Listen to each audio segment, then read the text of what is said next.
indivisible, with liberty and justice for all.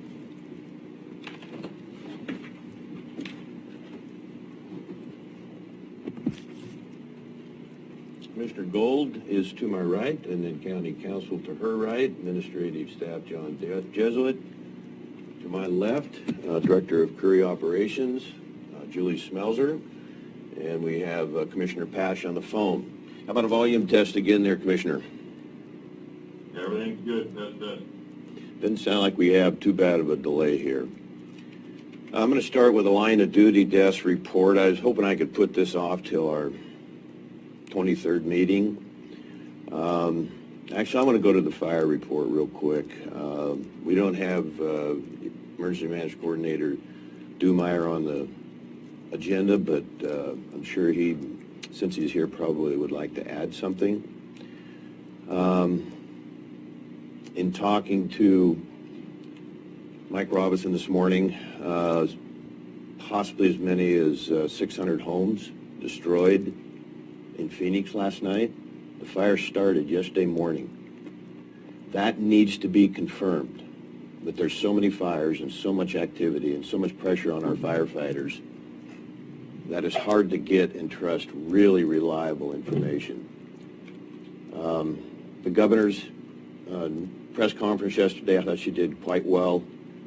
Doug Graff, who, Oregon Department of Forestry, he was the first one here for the Lobster Creek fire, July 1st of 2018. Highly credentialed, lifetime firefighter, and he had some very powerful words. Andrew Phelps, of course, also spoke at the governor's press conference, emergency management leader for Oregon, did very well. The challenges to the citizens, the growth of these fires, the structures that are lost, the timber. I'm still processing, even if we lost a dozen houses in Phoenix. Sometimes it's even hard to talk. So we still have 30 days to go. I think minimum. Remember what happened during the Klondike fire when we were packing up our tents and moving equipment out, firefighters leaving, and we had on October 12th, 13th, and 14th, or 13th and 14th, we had quite a flare-up. So I hope we have 30 days or less to go. The other person I think is really needs to be mentioned that spoke at the governor's press conference yesterday was Mariana Ruiz Temple, who is second only to Jim Walker, Oregon State Fire Marshal. So they are collectively working incredibly hard.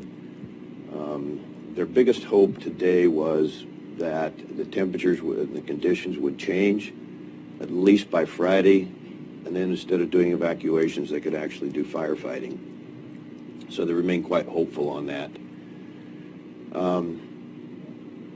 Some of these fires have just, like I say, started just in the last 48 hours. So every western state except for Nevada has multiple fires of the 12 states that we have.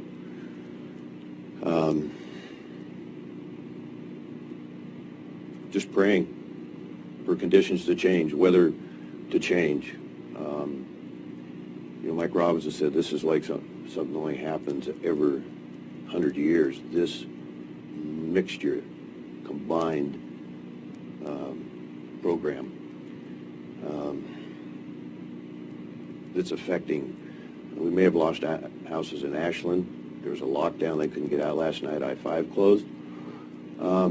Coincidentally, September is National Emergency Preparedness Month. So everybody that's listening, everybody you know in Oregon and throughout, just Google those 4 words if you're interested in how you can prepare with food and water and go bag and plans. Highly recommend it. I have family in Salem. I have family in Medford.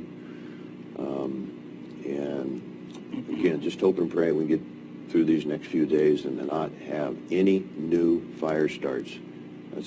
Our people are stretched so thin, the 9 Force Protective Associations. So I'm going to ask whether, again, whatever the number of homes are that we lost in Phoenix and South Medford. I just want to have a moment of silence, if we may. Would be greatly appreciated.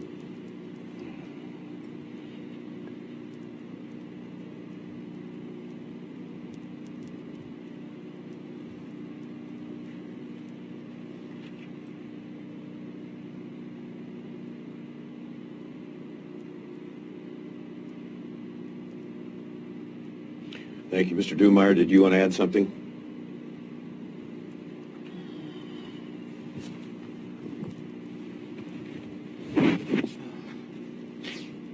Well, good morning.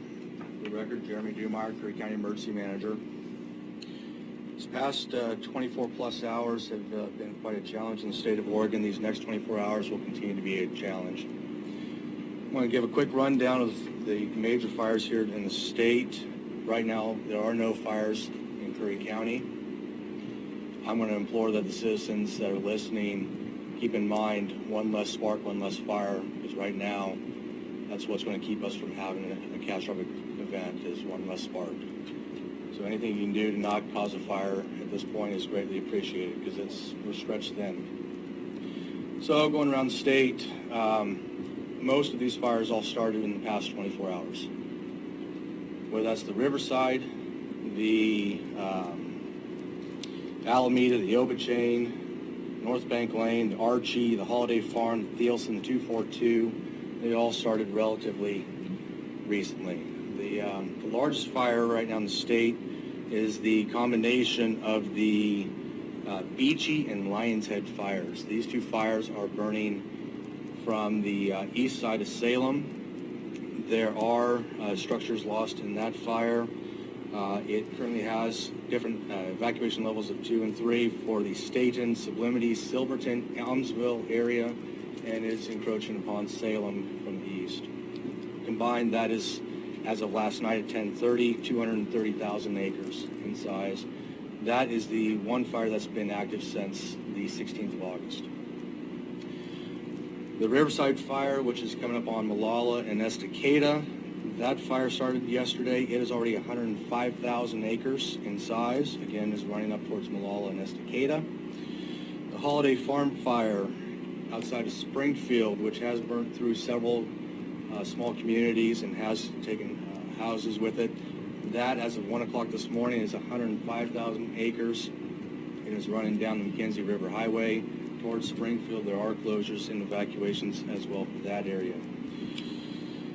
In the Roseburg area, DFPA and resources did catch the French Creek fire quickly. They were able to get that about 400 acres, thankfully, mostly in grassland.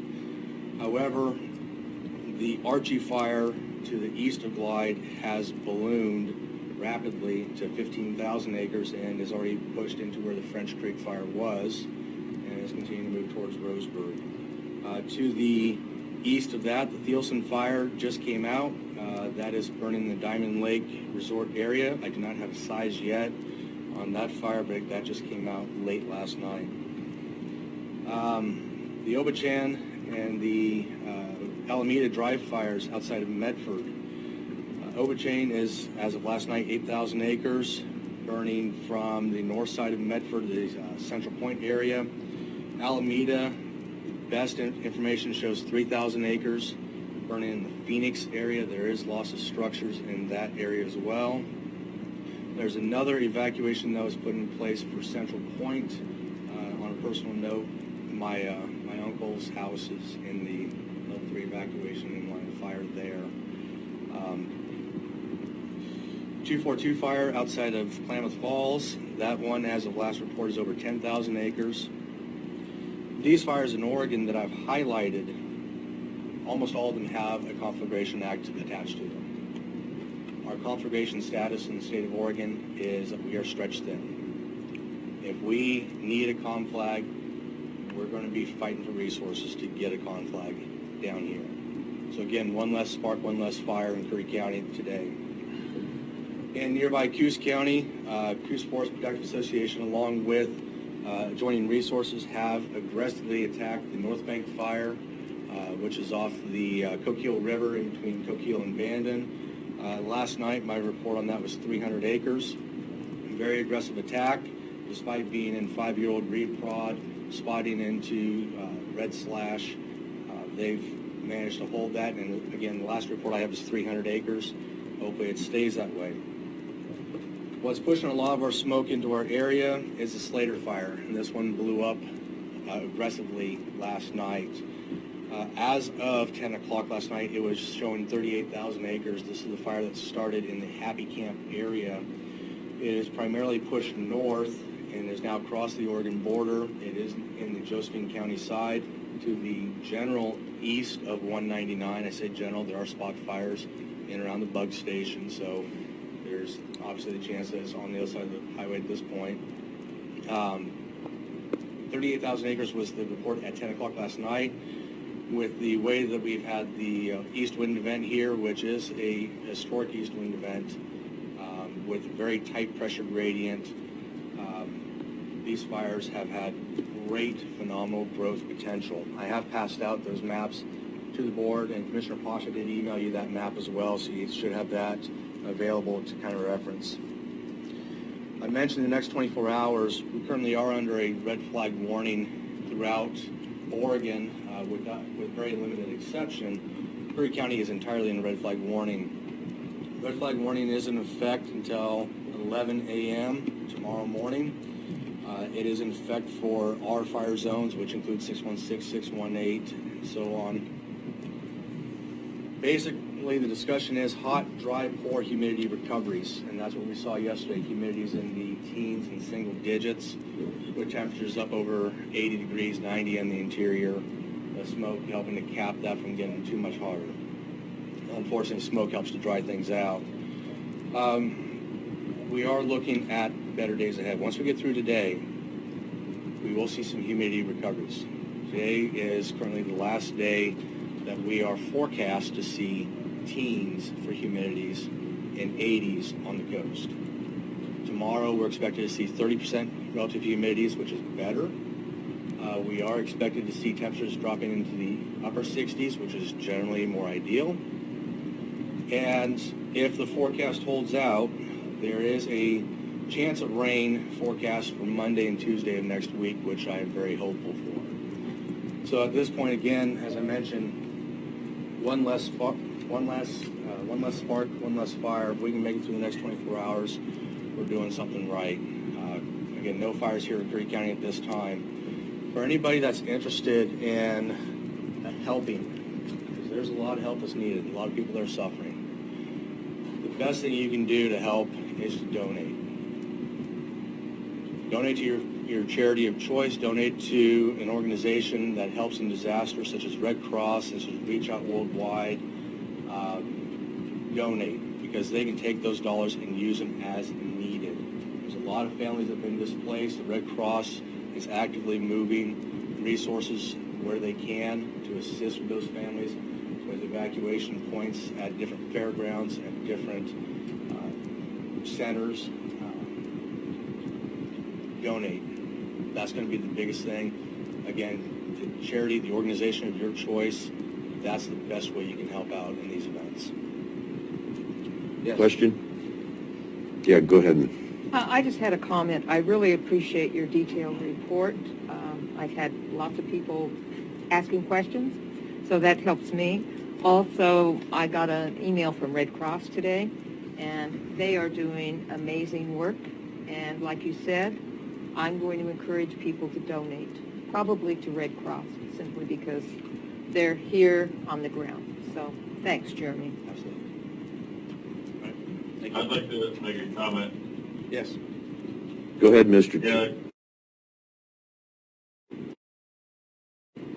Yeah, Jeremy, thanks for the report. I'd like to also tell the public, you got to understand that these people are carrying, firefighters are carrying upwards of 60, 80 pounds in a canvas suit. It's 100 degrees outside.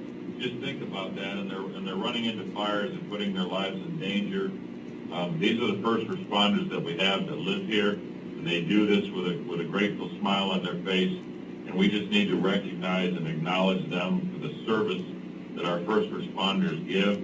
If you see first responders coming through, please get out of their way. Don't ask a lot of questions, because they're probably heading somewhere that they're needed. And I just want to say, I'm sure I speak for all of us, that I really appreciate the sacrifice that these people are making, because we need to really sit and think about running into that fire on a mountainside, all that weight on your back in 100 degrees, putting your life in danger every day. Thank you, Commissioner Pash. I did not hear that it might rain Monday or Tuesday. I somehow missed that, so boy, that could be incredible news. Between now and then, we've seen what can happen, what can change in a short period of time. Anybody you know that is in Oregon, Southwest Oregon, and they're asked to evacuate, I mean, we should all almost be on level 1, minimum. So just be prepared, listen carefully, and if you are asked to evacuate, do not hesitate. The governor made that very clear yesterday, as did State Senator Bershiger, who has fought fires his entire life. This is unprecedented for Oregon. So we're looking for better days to come, and we'll get through this. So, Commissioner Gold, we need to look at, do you have any agenda? Actually, I do. I would Amendments? like to pull from the consent agenda item K, and maybe we could put that down F under discussion, or, Are you saying a consent agenda A? no, I want K as in kick. Excuse me, I didn't catch that. So consent agenda 6K, board Right. approval for roadmaster signature authority to rent a Campbell vacuum and jet flush truck. Okay? Right, and maybe put that under discussion items either at the end or at the beginning. Why don't we put it at beginning, because I see we have Roadmaster Christensen here. Okay, that makes sense. So let's do A1, maybe? And then I had one, just a quick question on actually what is now 6M. So we'll let him answer those two right off.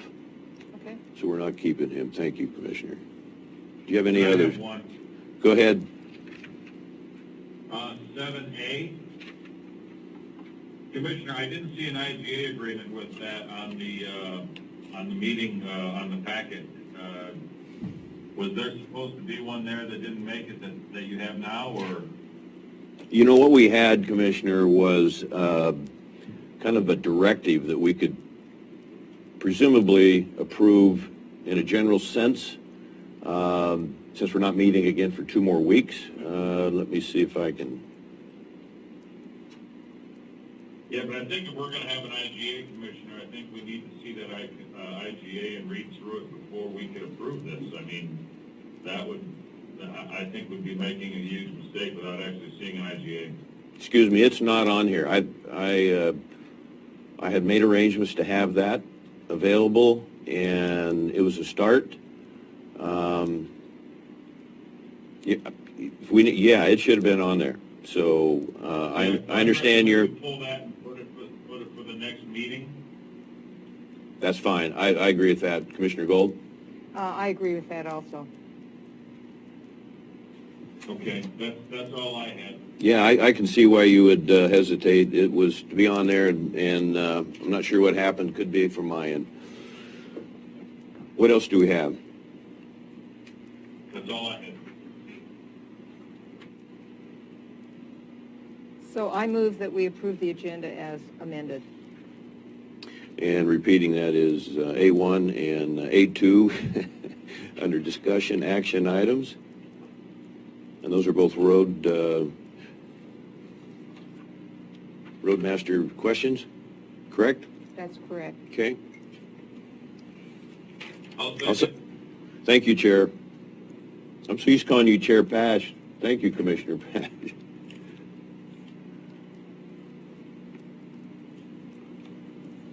Vote, please, Mr. Jesuit. Commissioner Gold, Aye. Vice Chair Boyce. Yes. Chair Pash. Aye. Motion carried unanimously. I'm going to go back to my, I don't want to overlook this today on our line of duty desk report.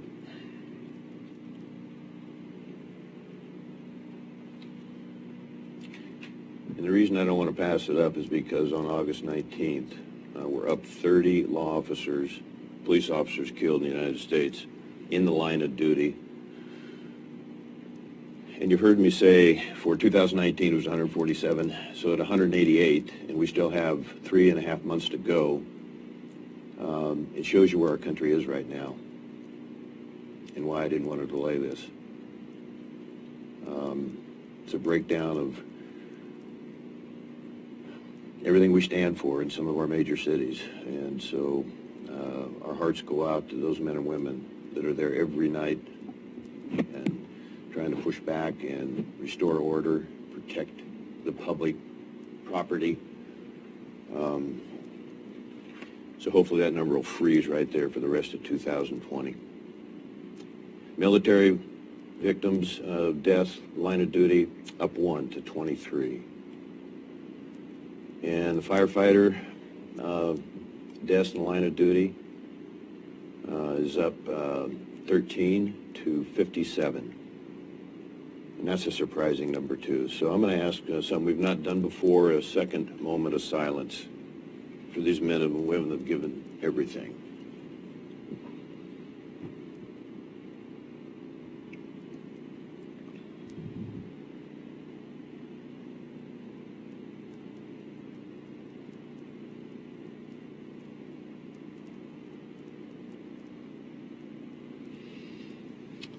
Thank you all again. Okay, public comments. We have Gordon Clay, you're first.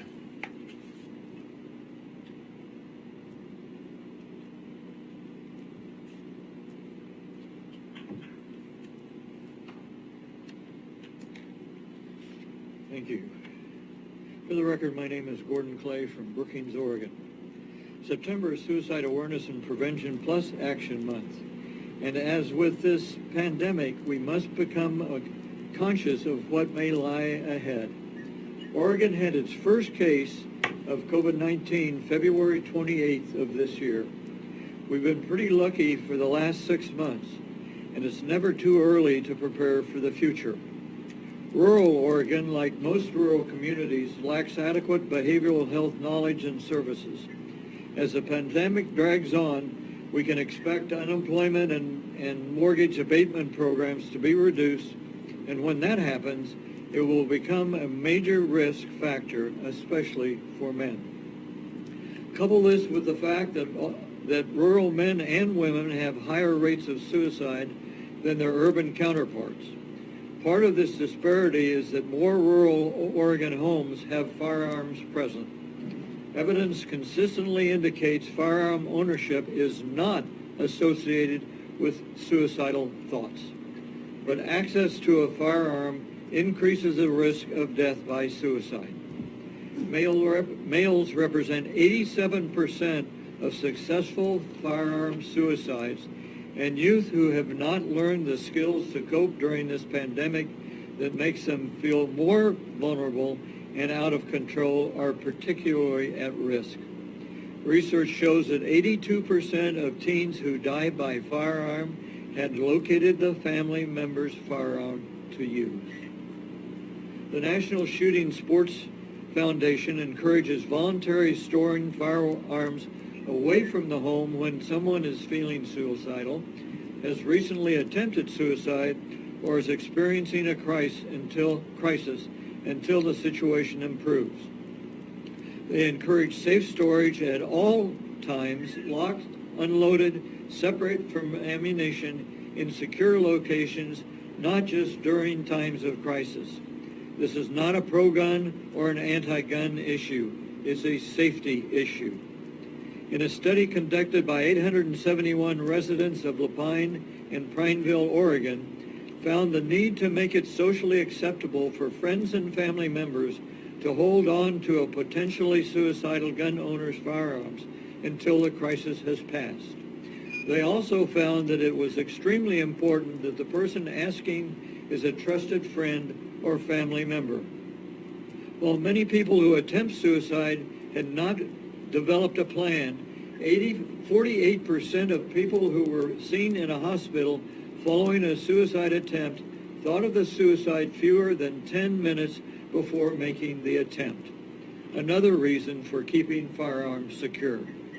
Suicide is preventable, but it takes everyone to get involved. Learn the risk factors and warning signs so that when you notice a change in your friend, colleague, neighbor, or family member, no matter how small, you can ask, "Are you okay?" and let them know it's okay to say, "I'm not okay." That person most likely will be relieved you asked, so trust your gut. Take conversation. That conversation may save a life. Thank you. Mr. Clay, can I read your shirt? I wear teal and purple for someone I miss every single day. Suicide prevention awareness. That's a new shirt. That is awesome. That is new. Thank you, Gordon. I want to recognize Lieutenant Hensley. Did you want to address the board? No, I was just here if you had any questions in regards to the consent agenda item. Would you hold on for just a moment, please? Mr. Gold, we're fine, aren't we? Yeah, we are. Very good, thank you. Thanks for coming over. No problem. Public comment. David Barnes? We'll save that for later, just in case. And then we're on to presentations. Mr. Lacey, we're glad to have you here. Thank you. I was even more glad to get your history. I'm still waiting for you to re-invite me back to your son's basketball game. I'm very serious. I feel kind of odd coming here to talk about mountain biking when we're in the middle of this fire crisis. And my best friend's mom just lost her home over in Phoenix. And my daughter just moved up to Monmouth to go to college. And now she's on evacuation notice. And so it's just like, here I am talking about something fun to do. But you can bring us a little bit of a bright spot today, and you have done that in this community, and you've been very, very helpful to try and, yes, you can, to try and fit into a schedule that made sense, and you've just been really flexible. I can't thank you enough, and working with you the last 4 years has been a real plus, and so take it away, and thanks for being here today. And yeah, it's a little dark out there, but as our EMC guy, Dumeier said, it's going to improve. The weather's going to improve. Thank you. So for the record, my name is Dave Lacey. I live in Hunter Creek, Gold Beach, Oregon. Thank you, commissioners, for letting me come and speak today, and especially Court for all your participation in the Tourism Network and the Travel Southern Oregon Coast Group and all the other stuff you're doing. I see you all the time, but I imagine you're doing so much more, so it's crazy to see so much. I'm trying to keep up with you. It's tough. So I'm just going to read off of my notes here, too, as we go, so I don't get confused on what I'm talking Do we need to have it? about. We do have a presentation. Do you want this mouse? I can just say next slide if that works, or I can Sure. do a mouse. Whatever Last works time for I you. used Mouse, it was awkward. Who is this guy? An idiot. So again, this is Dave Lacey, here to talk to you guys about biking in the Southern Oregon coast and why I think it's a good thing for us to invest in that sort of infrastructure. I've been the destination coordinator for ACFA for the last almost 4 years, and before that, I've been managing and running South Coast Tours, an outdoor outfitter here on the South Coast. I've lived here for 26 years now, and I've always been into outdoor recreation, especially mountain biking. It's been a passion of mine since I was a BMXer back when I was a kid in grade school. I just love riding bikes. Raising my family here in Gold Beach for the last 18 years when a daughter was born here. And my son is still here going to middle school if we have middle school this year. He'll be in 8th grade. Point guard. What's that? Point guard. Yep. Basketball. Incoming point guard. I'd be remiss if I didn't talk a little bit about ACFA, so if we go to the next slide, I'll show you how Oregon is broken up into 7 different regions. This is how the state of Oregon conducts its transient lodging tax allocation and collection. So there's 7 regions in Oregon. We are the Coastal No, that's not the one. Regional Destination Management Organization. I'll just keep going. So the TLT tax is collected and then dispersed. Of according to how it was collected, the percentage-wise, back to the coast. So we are the original destination management organization for the coast. We are contracting with the state of Oregon for two-year plans, and they have to approve our plans. So right now we're in the second year of our biennium. How about just Really, really if you put it to the right side of this there and click that right there, will that go to the next one? Yeah, I'm trying to not to do the normal tricks and it's not working at all. Can we just do the bar down on the far right? Yeah, it looks like it opened it like almost like a PDF. Yeah. I'm not sure how you have it in here. I don't think it's a PowerPoint. That'll work. Good job. Oh, it's a We lucked out, Eric. Thank you. Yeah, it's not a PowerPoint. I think it's a slideshow. Or anyway, keep going. All good. So you can see us on the left side there. We're the coast. We formulate our plans by a lot of different ways, but from talking to different tourism businesses and motels, but we also do a stakeholder survey, which is our official way of gathering input on what we should spend our tourism dollars on. And last year, we actually had the highest participation in the state of Oregon for those stakeholder surveys, which was pretty amazing because Portland is so much bigger than the Oregon coast. We beat them. So we have a board that is representative of the entire coast. There's 3 north, 3 central, and 3 south coast representatives, and the most local one is Nick McNair with Jerry's Jet Boats. And we also have a strategic advisory group that is part of our organization, and that is people from the different agencies that have land or do work on the Oregon coast, like BLM and Forest Service, State Parks, ODOT, those sort of agencies. And they help us develop messaging that we can deliver to tourists before they come to the Oregon coast about different tourism impacts that negatively affect the coast. Like, for example, in the spring when you see a baby seal on the beach, don't pick it up, right? Or it's snowy plover season, don't let your dog off leash on these beaches and stuff like that. We want to try to mitigate those negative impacts before they get here. All right, to biking. We could go down to the next one, please. Why do we promote biking in general? This is more of a mountain biking presentation, but I think a lot of the reasons go for all the different types of cycling. We look at it as wallets on wheels. Mountain bikers tend to be a little bit more educated. They spend a little bit more money. They stay a little bit longer when they come, which can lead to lower turnover costs in our motels and B&Bs. They tend to have a stronger conservation ethic because they want to take care of the outdoors. They also support our local bike shops, our breweries, our motels, our restaurants, campgrounds, all that stuff. And Oregon has found that bike tourism generates roughly $400 million a year to the Oregon economy, which translates to a little over $1 million a day. So Oregon is also the first state in the nation to develop a bike-friendly program. So we've been catering to bikers for a long time. However, the Oregon coast hasn't really done that as much as some other areas that are really famous for mountain biking, like Bend, Oregon, for example. They've put a lot of money into new trail work. Oregon coast is a little bit lacking. So we're trying to address that now and kind of capture more of that $1 million a day here. We can go to the next slide.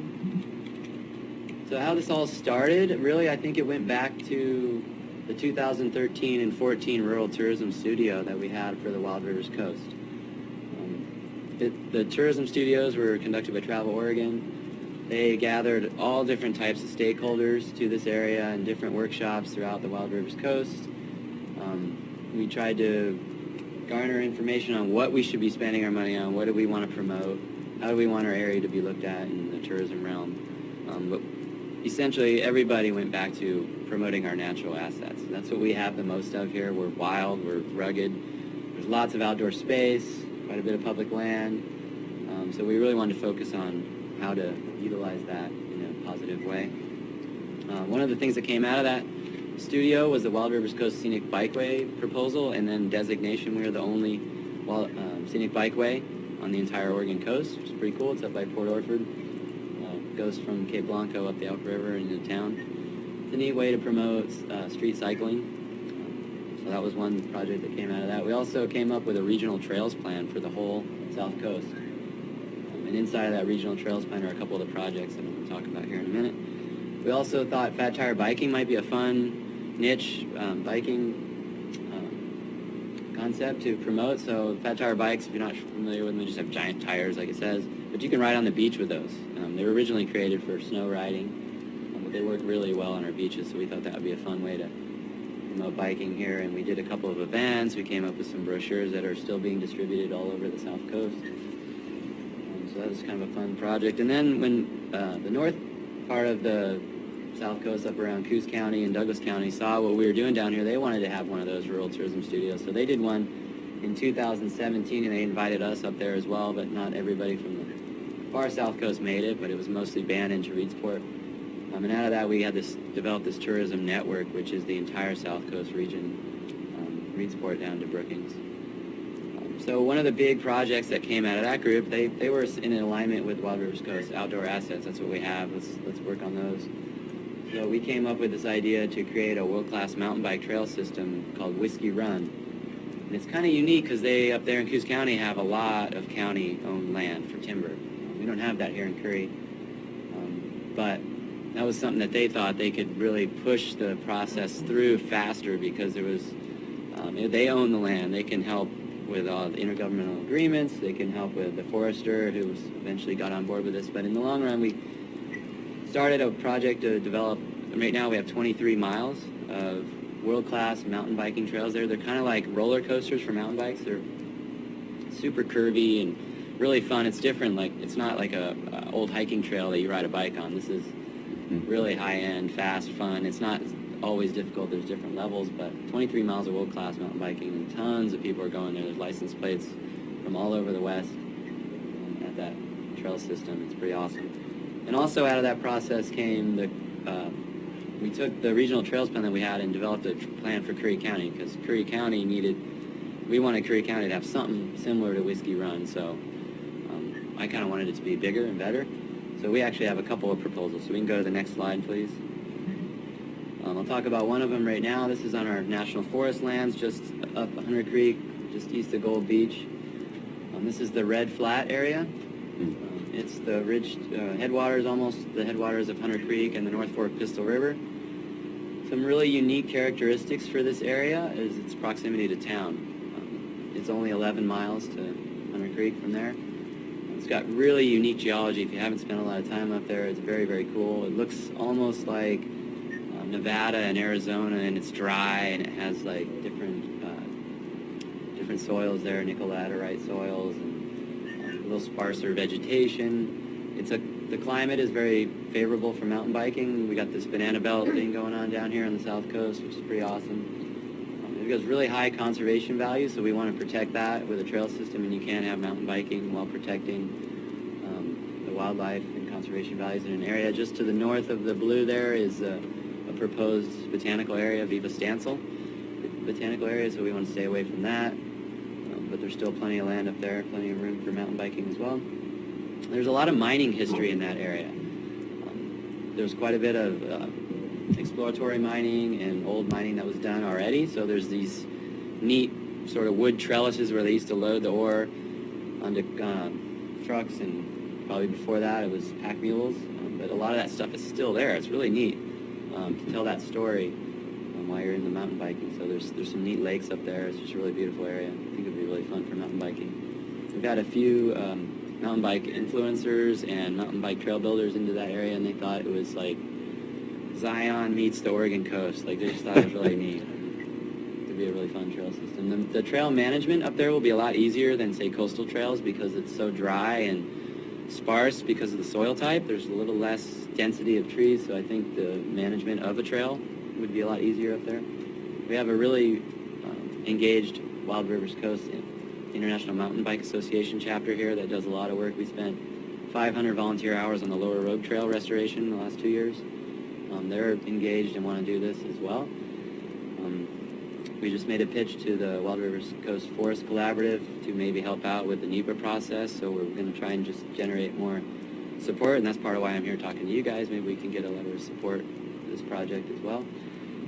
There's a lot of opportunities for funding. Travel Southern Oregon Coast that Court and I are on has talked about putting some money behind this.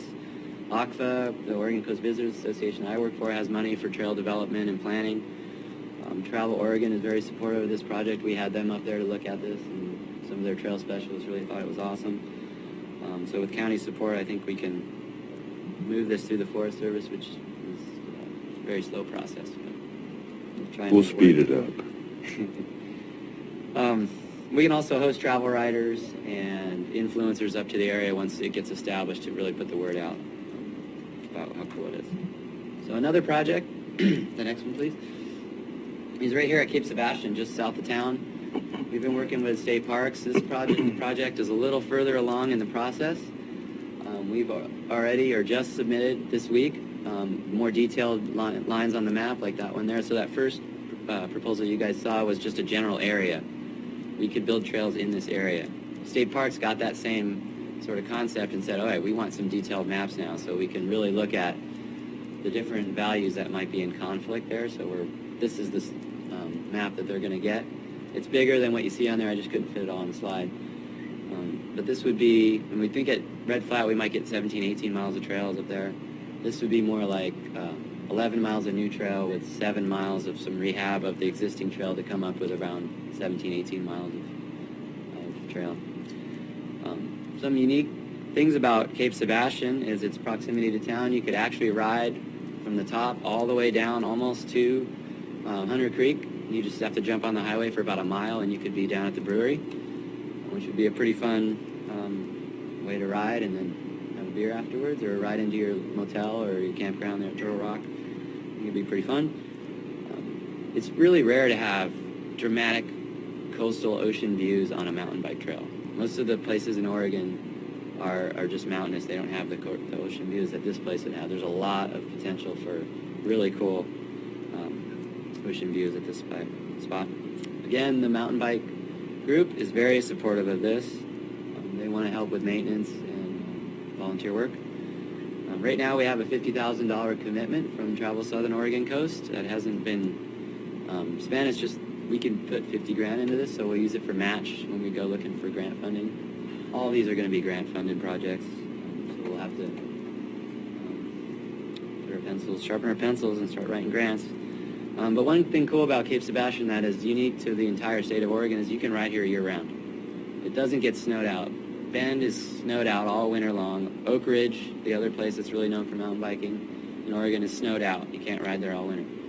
So that's one really important asset. And a lot of mountain bikers tend to be surfers and windsurfers, so they're multi-sport vacationers. So they'll come here and they could ride trail and then go surfing or wind kiteboarding.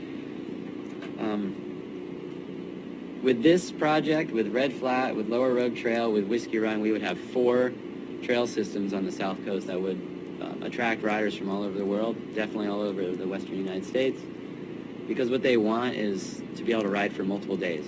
So if we give them 4 or 5 options of riding, they're going to come here, they're going to spend time in Bannon, they're going to spend time in Gold Beach, and they're going to ride all these different trails. So it's kind of like a hub that we're trying to develop here so that they can, even if they stayed in Port Arthur, they could hit all those trails and be within a short drive from each one. And again, year-round riding. I mean, I think Red Flat would get snowed out for part of the year, but it doesn't get as much snow as some of the other mountainous destinations. So what I'd really like to get, next slide is the end here. I'm just going to ask for questions, but what you guys could help with is a letter of support. I can, and maybe we'd get 2 of them, one for each of those projects, or we could do one for both. I think it'd be really easy. I could work with Court. We could get a letter to you guys sometime soon. If you guys think that's something that the county should put its name behind, I think we should. And then I'm open to some questions. Before we go to questions, would you mind talking about the Oregon Coast Trail just a little bit? I know you've really been involved in that too. It's sort of interrelated there. It's been slowed down lately, but it is it's a tremendous project for the whole West Coast. Yeah, I think it's been around for a long time, but it hasn't seen any real love or attention in probably almost 30 years. Like it's a really neat towns to trails concept, so you could hike from the top of the Oregon coast to the bottom and get into a coastal town every about 25 miles or less. So you could, theoretically, if you're a hardcore hiker, I don't know if I could walk that far, you could stay in like B&Bs and motels and not have to carry as heavy of a pack. And it's a lot of beach hiking, but there is a lot of trail work. It's mostly beach. If you had to pick one over the other, it'd be mostly beach, then single track, and then there's the problem part, is when you have to walk on the highway. So that's the big push right now, is to address those, what they call gaps, or opportunity areas, I think some people are calling them, to get the trail off the highway so the experience is better. So the Oregon Coast Trail is a state signature trail project, so the governor has put her stamp on that. She wants us to work on this, and so there's been a lot of planning going on. Yeah. But then things kind of went south with COVID, so there hasn't been anything done lately, but there's a lot of teams set up and down the coast to address those gaps or opportunity areas. And I'm kind of leading a couple of those down here, and we've already got some solutions to some of the gaps here. We just need to get some money to do it. And some of them are like in ODOT right away, so they're super easy. They're just, people are walking down the highway. When we have a 60, 80 foot ODOT buffer on the side of the road, we could have a trail going through. It would be a better experience. Well, real quick, and then we'll get to questions. Also on your kayak company, and then the work you've been doing on the Port Orford kayak launch, and kind of got our fingers crossed there, and I'm going to ask the board for help here in the next 30 days or so. Yeah, I'll come back and we can talk about the Port Orford kayak launch if you want. Good. I wasn't here to talk about my business.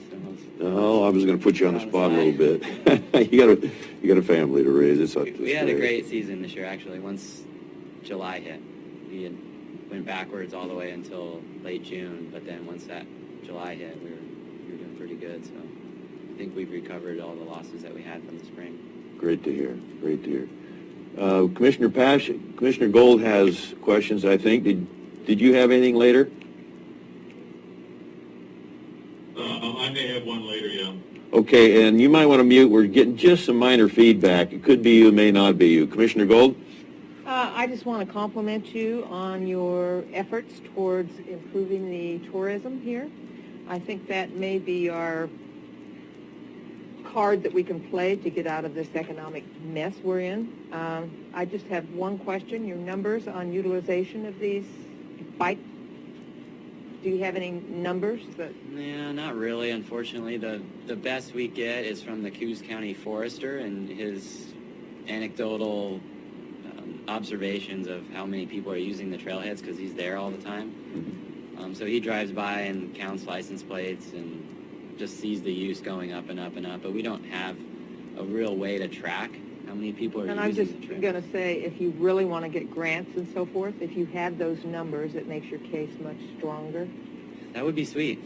I wish we did. And this whole tourism thing for me is, I would hate to see this place turn into the North Coast, honestly. Like, I don't want to see more tourists. What I want to see is a different kind of tourist. Like ecotourism? Well, Is just that- people that spend more money and stay longer, not bus loads more of people. I think we I- can raise the bar on how much we bring in without having more people come here necessarily. I don't know. I like this place the way it is. I just would like to see people spend more money when they're here. So you look Okay. at numbers, they don't spend as much when they come here for some reason. Mhm. It's Council weird. Huddle. Oh, are you done? I'm done. Thank you. And I would like to say thanks for bringing your business here, South Coast Tours. I took a tour of the Port Orford Heads on a sea kayak with my little brother. We saw a whale. It was amazing. But I had a question about the mountain biking.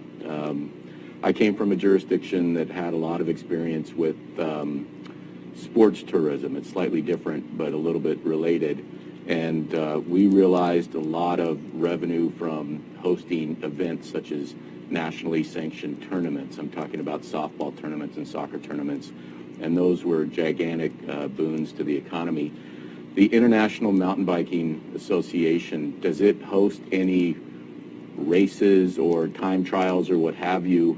And would those see, an influx of people, or have those been done? I'm just wondering if you know about that, if there's plans for that. Yes, they definitely do. All They're right. not really the racing host, Mm-hmm. but when Whiskey Run got going, they started a scholastic racing program up there, and you can host the national championships at a place like Whiskey Run, or I don't know if Cape Sebastian Sure. or Red Flat would be big enough for that, but Make Whiskey it Run's so- going to be 30 miles. We're waiting on approval from our third phase grant right now, and then Okay.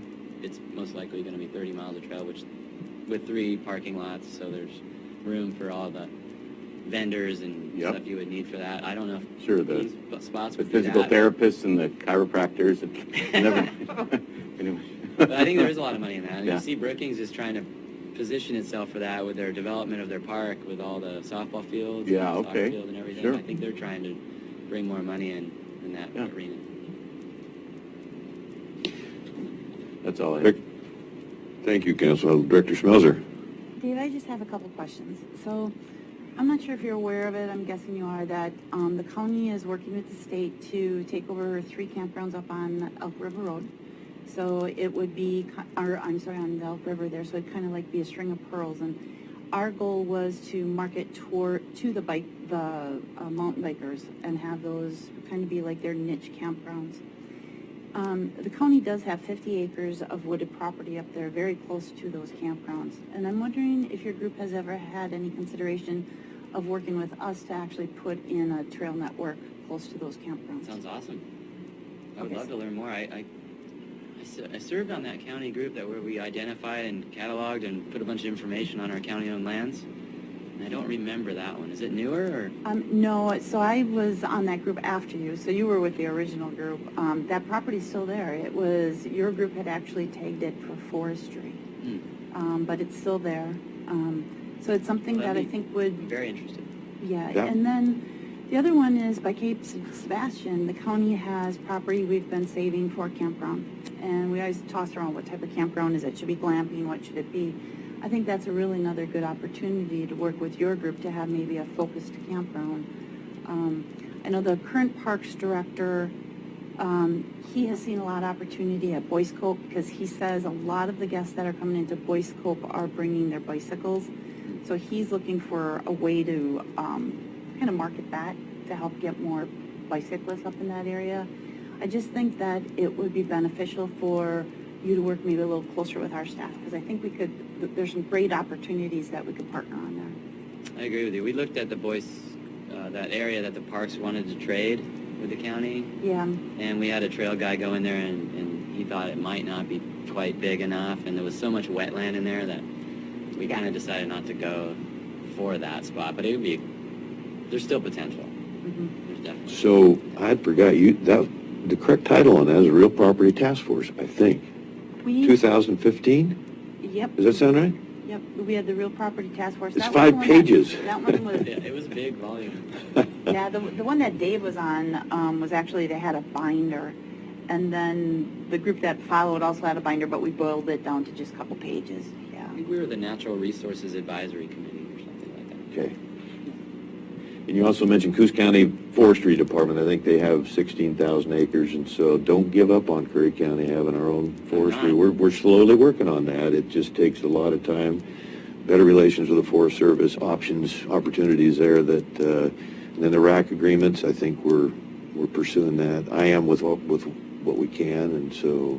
Yeah, I'm liking your relationship you have over in Medford with the Forest Service. It seems It's like a- you guys are getting along really good, and Thank you. so I think that we could get some stuff done up there. Especially the last couple of days, it's been important. Keep it up. Thank you, Dave. Is that it? Thank you for this opportunity.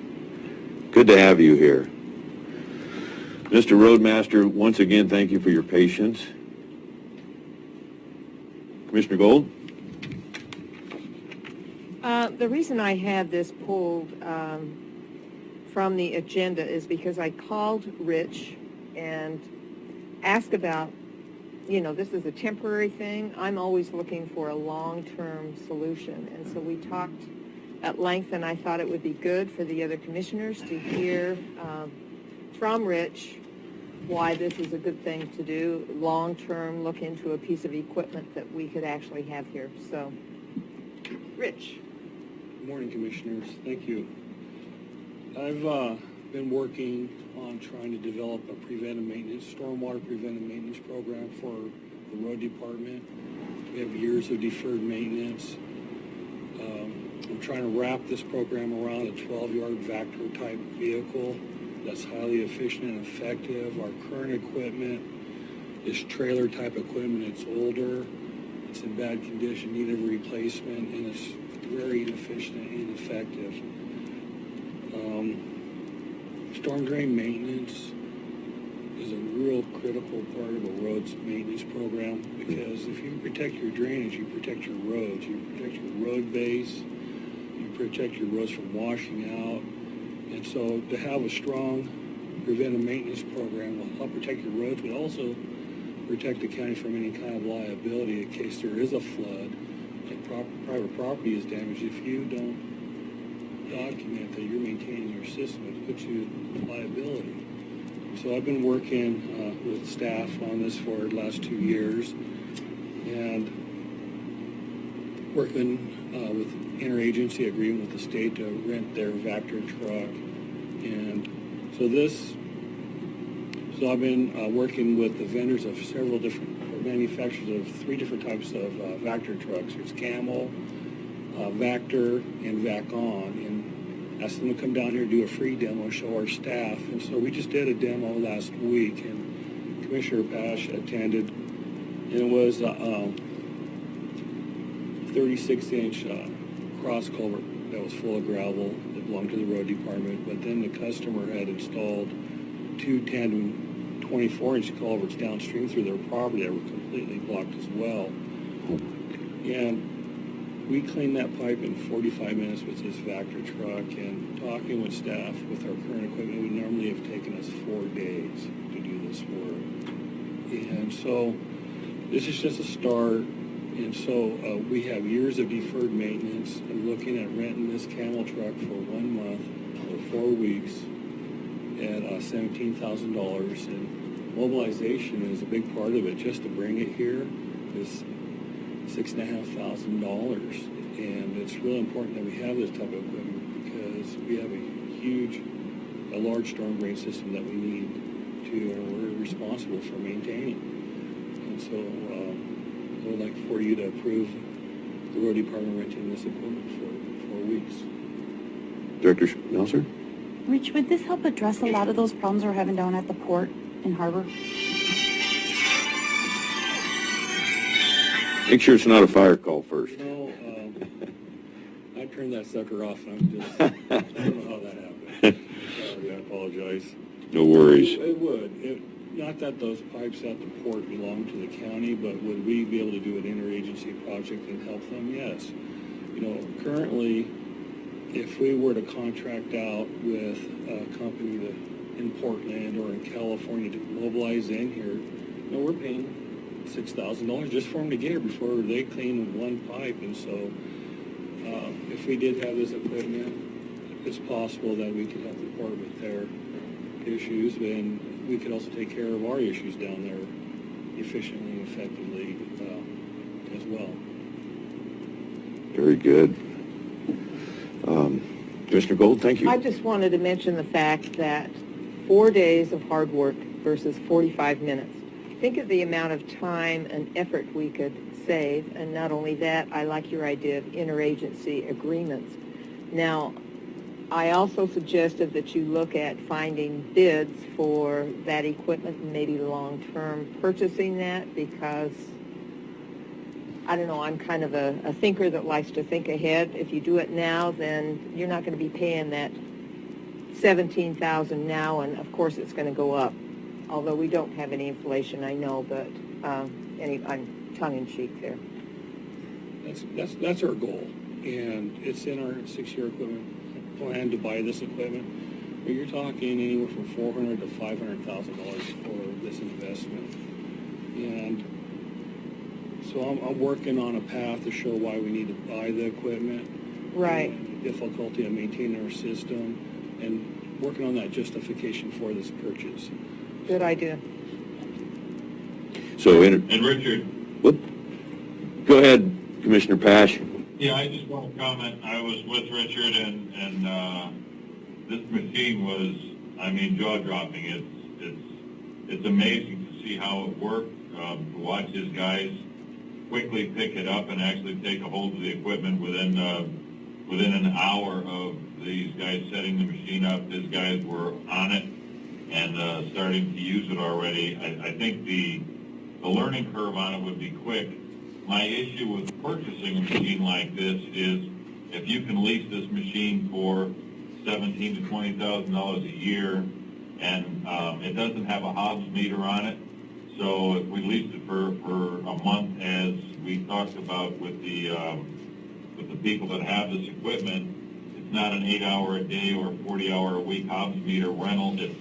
He said flat out, you own the machine for 30 days, use it 24 hours a day if you want.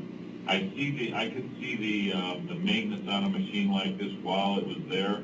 It actually broke. It was down for the rest of the day, and they had to bring it back, and it's an almost new machine. I could see maintenance on a machine like this to be exorbitant. The hours that could be spent just keeping it up might outweigh the value of the annual lease for 30 days, not to include the purchase of it. So, I know, Richard, you're going to do your homework. I just think that these are things that you need to take in and take it all in. But the machine itself, wow, I was in awe of what it did and how fast it did it. This machine was like a jet, how it cleaned out those pipes. That's all I have. Did you say a 36-inch culvert? Yes. Oh, my gosh. Yeah, full of gravel. Council Huddle? Thanks. Rich, what brand was it that you tested? The one we tested last week was called a Camel. Okay. I came from a jurisdiction where we owned two of them, one for our water department and one for our public works department, and we used the Vacon brand, and that was City of Medford. If you want, you could talk to their public works director over there. He could tell you all their experience, but Vacon is the brand I'm familiar with, and I don't remember, any reports of it going down or any of them asking me, do we need to take any action against the company for, breach of contract and that stuff. So. Right. I've been using Vector type of vehicles for 30 years in my career. And so I've worked with big agencies and small agencies, and we're like the only agency that doesn't have one for the amount of work that we need to do and perform. But it's been something that's like deferred maintenance. We have not been doing this work, and this work is very important. And it's not just a 1 month. We're renting it for a month for $17,000. But we'll see how much work we actually accomplish and how much work deferred maintenance we still need to perform. This equipment is not only for cleaning the lines, but it's for hydro excavating. So, we have a lot of incidents with hidden utilities while we're digging. This equipment can dig efficiently and effectively and around phone lines, fiber optic. Potholing, right? And that's a lot of our... The potholing? Yeah, potholing. Yeah. And actually excavation. And so I talked with Camel Truck, and I said, okay, and then I have all this on email. If the truck breaks down while we're using it, My question. does that go against our rental? They go, no, whatever day or hours it's not being used, it will be tacked on to your rental. And so, yeah, what broke that day was, when we did the demo, was the actual jet rod hose. It's a high pressure hose with 1,800 pounds of pressure, I believe, and it has got a small pinhole leak, and that requires a special clamp or coupling to go on there, and we have local supply company, Harbor Logging, that quickly repaired that. And they're here in Harbor, and also the road department has an extensive shop that performs heavy equipment maintenance and repairs, and so I think that with training and good maintenance, the truck would have low downtime, but things do happen, and for maintenance. And the other thing is that, excuse me, I lost the train of thought. There was one more question I believe you had, Commissioner Pash. Brewmaster And Christensen? actually, you answered it. Little trivia, and not to put you on the spot, because I know you got 230 miles of road. I'm just guessing, would you have maybe an average of 3 culverts per mile? So kind of the argument there's a lot of culverts, maybe up to 1,000. 3,600 culverts. You already knew that? Yeah. So that averages a dozen I'm not of sure how them. many miles that equates to, but Wow.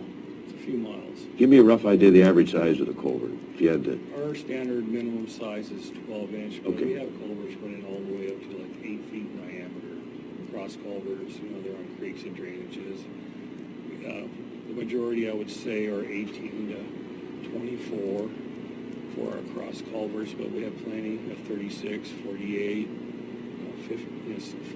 60 inch, 72 inch, and these things need to be cleaned and maintained. Way to go. That's just really good information. Another thing too is, I remember got my train of thought back, was that trailer equipment we have is really inefficient and ineffective, but we've had accident reports where staff's been hurt, where the hose comes apart and then hits a person in the knee, and they get off work, and the equipment's old and it's falling apart, it's rusting, and to repair one of them, it's going to cost like $16,000 in parts. Mr. Chair, Vice Chair. Yes, go. So you mentioned these are, VACON. So my understanding of how they work is they blast the material, the ground, with the hydrojet, but then instead of it going all over the place, they vacuum it up and hold it in a big tank and take it away. So our exposure to, a spill or a claim that we're putting something into waters, so it helps on that end as well, right? It's a cleaner way to do things, Yeah, more or with less. EMPs and non-point source, Yep. absolutely. You Yeah. have more control of the environment. Yep. Anyway, thanks, Rich. I didn't. So are we ready for a motion? Commissioner Pash? I move that we approve this rental of the Camel equipment. I'll second that. Moved and seconded. Calling for a vote, please. Staff Jesuit. Commissioner Gold, Aye. Vice Chair Boyce, Aye. Chair Pash. Aye. We have a camel truck. Thank you. For a month. Hey, I just have one quick question, Roadmaster Christensen, on the towers. We have a total of 6 towers, correct? Correct. And looking through the documents here, you were working on 4 of them, look like. Way to go on the FEMA funds. Did they finally come through? No, we're still working on that. We submitted our grant application on Monday and during the holiday, and they actually, there's one document they extended it for one more day, so we handed it in yesterday. So what this is that our tower generators, there's 4 of them that have diesel generators. Those generators are 14 years old. They're having plenty of problems with these new biodiesel fuels, and we're spending time and money and having plenty of breakdowns where the injector systems are failing. I have one tower, Cape Blanco, that the generator is probably, we've been waiting a couple months just to get the quote for the parts and the labor, but we're expecting like $9,500 to repair it. And so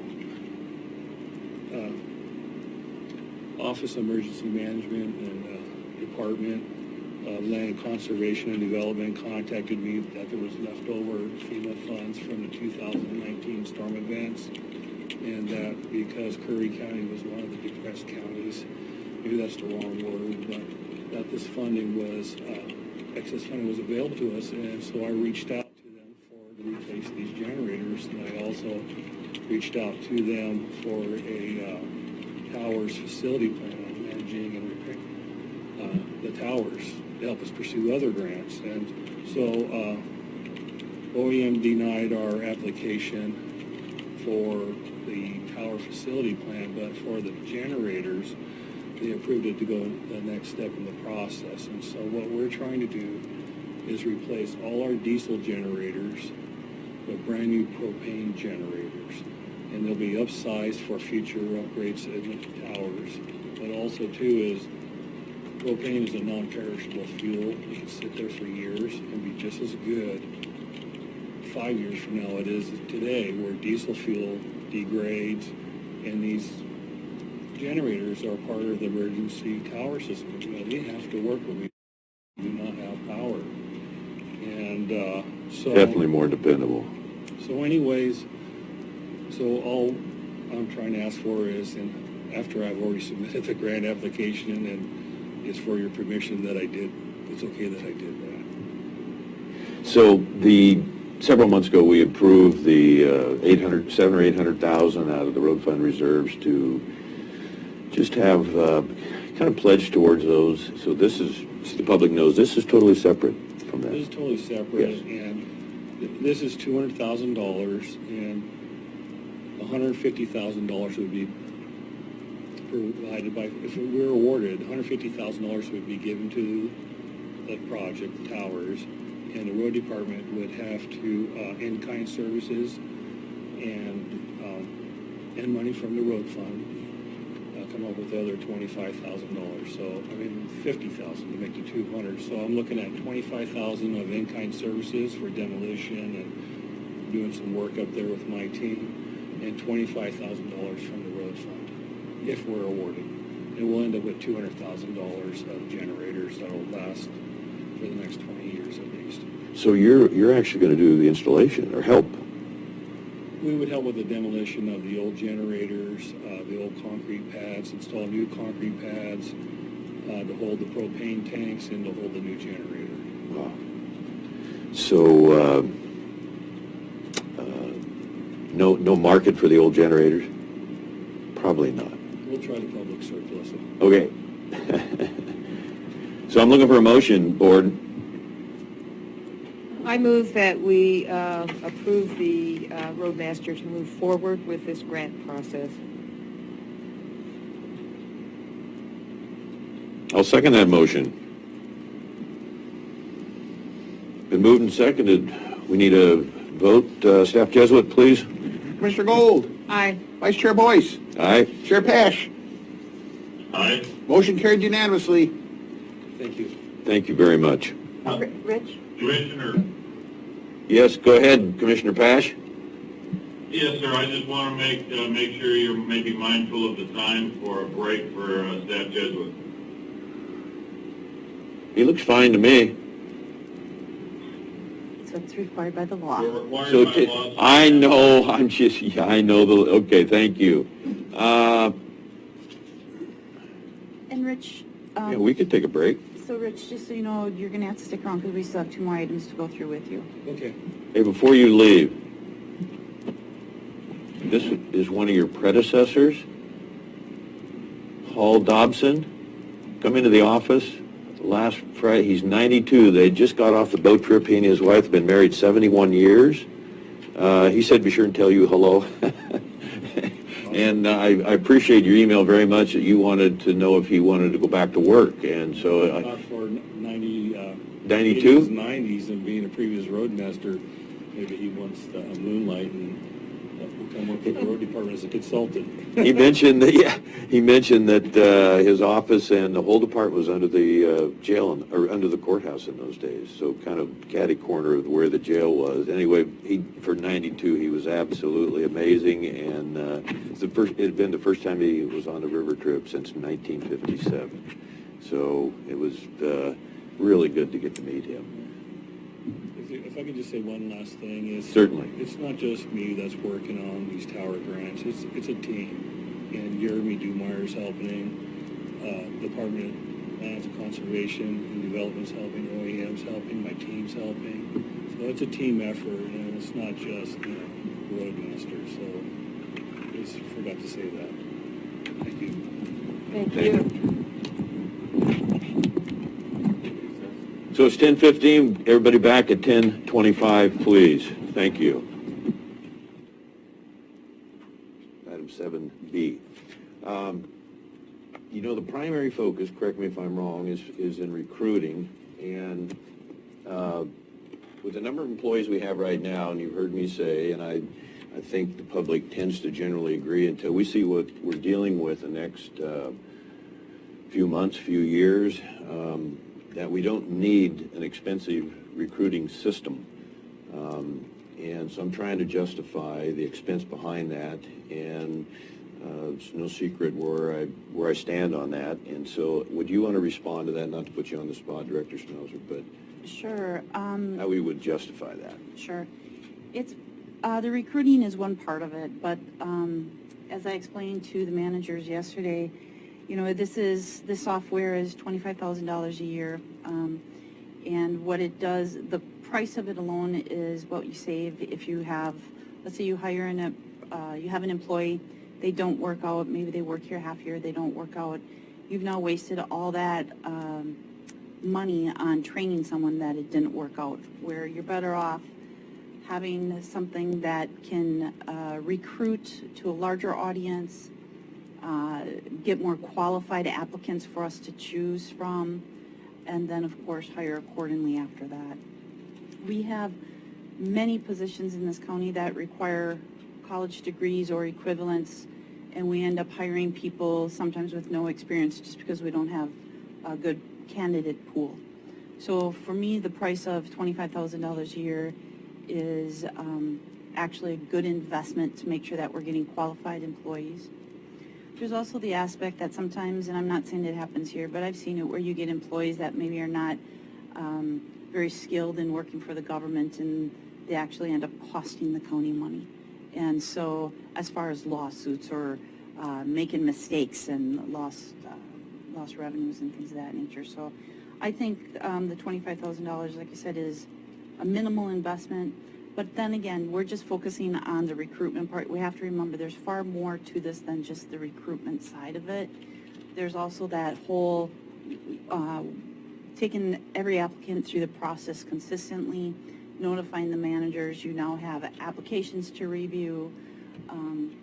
What it does is it allows the manager to see all applications just instead of the ones that are forwarded to them. It allows them to more efficiently say, these are the ones I want to move forward to an interview, schedule those interviews. It can generate the automatic letters, which is saving time. It has the management side as well, which is alerting your managers, it's time to do this review, it's time for this person to get this training. It's just a better way to keep us organized. So I think it's worth the investment, but it's definitely up to the board to make that decision. Thank you, Director Schmelzer. Commissioner Gold? I'm just going to have to say at this time, I'm not into spending big bucks, but I've seen things come through where we've had inefficiencies that are costing us. Are you Mike? Oh, Better start over. okay, I'm just going to have to say that I'm normally not into spending big bucks, but I have to look into the future. I've seen some mistakes that have happened, manual type mistakes that we're making, and it's costing us money because of that. And so I think we need to streamline the process. We've also spent a lot on advertising as far as getting people and that sort of thing. So I think this program would be helpful in the long run. Thank you, Commissioner Gold. I think it's a... Go ahead, Commissioner Pash. Well, Go ahead, Commissioner Pash. yes, thank you. My comment on this is, I think sometimes you get what you pay for, and cheaper is not always better. I understand the local advertising that we do, and that is good. But this goes out nationwide. Where we are going to be having some serious positions come up for employment here in the coming months, and within a year, I would say 3 or 4 probably. But the other nice thing about this software is, let's say a department is a little weak. They've got some employees that they currently have because they have to have, but they wish they had a little bit more experience, or they wish they had an education in a different area that there's a need for. You can put what they call spider ads out on a software program like OpenGov and advertise for a position and possibly be able to find exactly what you're looking for in a more qualified person and make those transitions.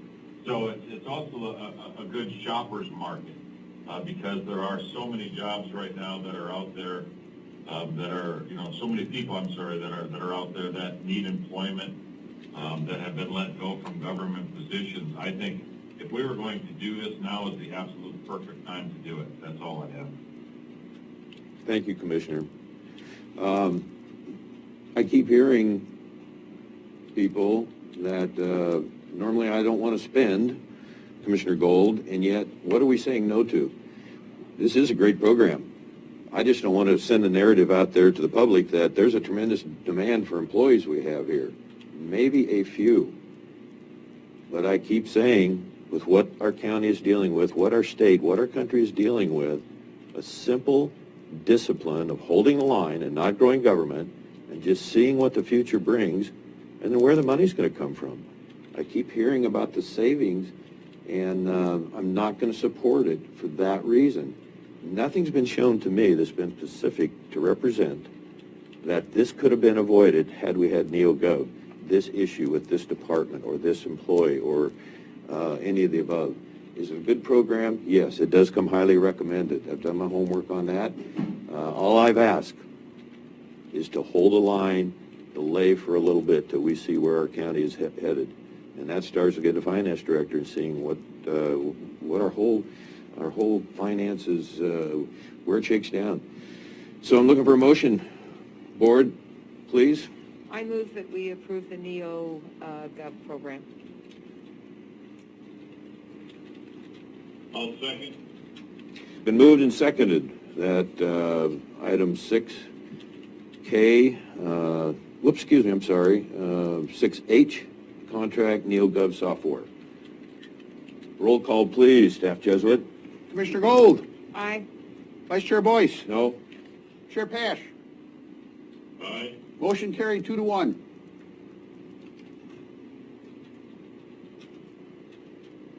Okay, action item, discussion.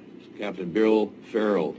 Wait, Whoop, excuse me. can we go back and approve the consent agenda before we get too far ahead? Yeah, we have to do consent. Very good, very good. That's so looking for a motion on approving the consent agenda as we worked on diligently. I'll move that we approve the consent agenda as amended. I will second that. Roll call, please. Commissioner Gold, Aye. Vice Chair Boyce, Yes. Chair Pash. Aye. Motion carried unanimously. Thank you, Director Smelzer. Commissioner, Yes. before we do the Bill Farrell one, since the roadmaster is still here, can we Oh, I take care of his other item, which was 6L? I'm sorry, I didn't know we had another one. And I then, thought we just approved that. nope, you Did we- did M. So you did K and M. We still have to do L, and then since he is here, maybe we could also jump to 7C. Did we pull 6L out of consent agenda? Yes, you did. Okay, thank you. And what was the other one again, please? So 6L and then 7C. 7C, I was aware of, okay. I thought you were just hanging around because you wanted to be educated. Rich, why don't you come up and we'll start with 6L, which is signature authority to accept bids and award Suliotech Incorporated, the contract. So. Thank you. Hello again, Commissioners. Last week we opened bids for Gardner Ridge slide project. That's the FEMA project there, 9 miles up Gardner Ridge Road. The road washed out, and it's so we're looking for approval from the Board of Commissioners that we award the project to Suliotech in the amount of $672,049.25.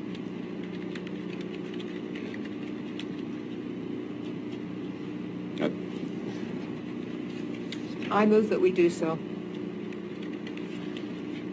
Do we have a second? I'll second. Thank you, Commissioner Pash. So it's moved and seconded, the board approval for Roadmaster Signature Authority to accept bids and award Suliotech Incorporated the contract, Gardner Ridge Road slide repairs. Thank you. All those, excuse me, roll call, Mr. Jesuit, please. Commissioner Gold, Aye. Vice Chair Boyce. Yes. Chair Pash. Aye. Motion carried unanimously. So now we're on item 7D. Let's do 7C, which is the North Bank Checkrow River Road Storm Drain Head Wall Project. Oh, I jumped that, I'm sorry. Okay, this next project really affected Globe State Park River View Trail. Our storm drain outfall failed and washed out a portion of the trail, and it has huge customer impact. I have received many calls from customers complaining, even though the state parks is closed right now and the trail's closed due to the state park closure, people still want to use the trail. So the road department, we receive a lot of complaints. But anyways, we've been working on this project, and we would like to award this project to McLennan Contractors in the amount of $92,700, and the work will start here in the next few weeks if we award it. Did you get other bids? Yes, we received bids from Agnes and Company. We kept it local. We sent out requests for bids to 5 local contractors, and we received, I believe, 3 bids back. So was McLennan the lowest? Yes. Okay.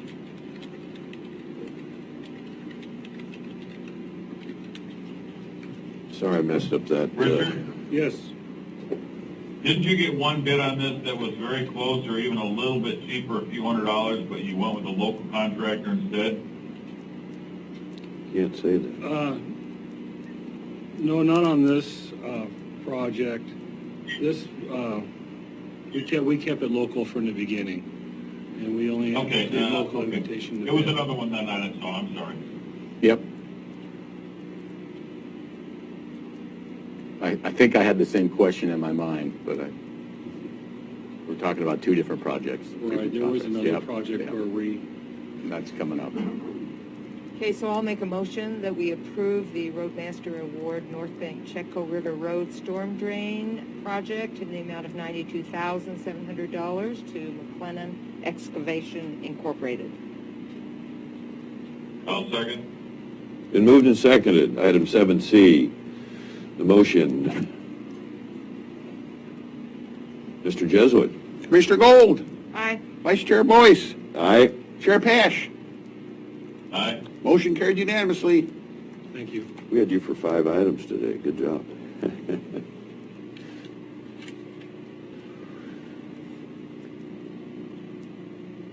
So, once a month or so, I'd like to have the board, encourage the board to consider honoring combat veterans, people who live in Curry County. And this is a wonderful man we lost last September, almost a year ago. Excuse me, last January, I'm sorry.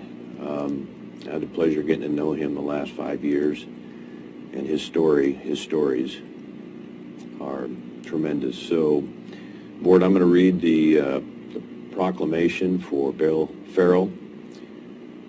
Incredible person, proud American and tough U.S. combat veteran. For 7 months, Captain William Farrell was an infantry company commander with India and Lima companies, 3rd Battalion, 26 Marines. He was transferred to G2 Intel, 3rd Marine Division, assigned to Mustang, Major General Hutchmuth. Bill was sent to the Quezon as a division scout. That's a pretty familiar area there during the Vietnam War. Bill infiltrated 6 different overt and covert intelligence operations, working with the Brute tribe of Montagnard people and 5 other special operations groups in Laos and North Vietnam. One of these groups was an Air Force O-1G Piper Cub SOG serving officer, where he sat behind the pilot, flying at night, armed with grenades and satchel charges, attempting to interdict NVA, North Vietnamese Army, convoys and troop movement along the Ho Chi Minh Trail. Bill never forgot his time with the Montagnard people and became a champion of the Cambodia Corps, Inc., which is dedicated to motivating and educated Montagnard youth. For over 20 years, Bill was an active member of the Vietnam Veterans of America, Chapter 757, Curry County. There he continued to support his brothers and sisters in arms. He never left a veteran in need and often helped reaching into his own wallet. Last January 9, 2020, beyond death itself, his determination shall not waver. Bill reported to St. Peter, "One more Marine reporting, sir. I've served my time in hell." Bill Farrell had many friends in Curry County and the Oregon and the USA. He is and will always be sorely missed. And went out in the packet was a picture of Bill and a picture he and I want to apologize to him even though he's no longer here. This is the picture that was to be in that packet, not the one of he and I, although I was very, very honored to have my picture taken with him. The other picture with me has his Marine insignia, and I spent some hours with him just hearing his stories and what he dealt with. A proud American, the sacrifices he made to his body, mind, and soul to serve his country in unbelievable conditions. I'm asking the board to honor this man with that proclamation and let the veteran community know how much we appreciate them.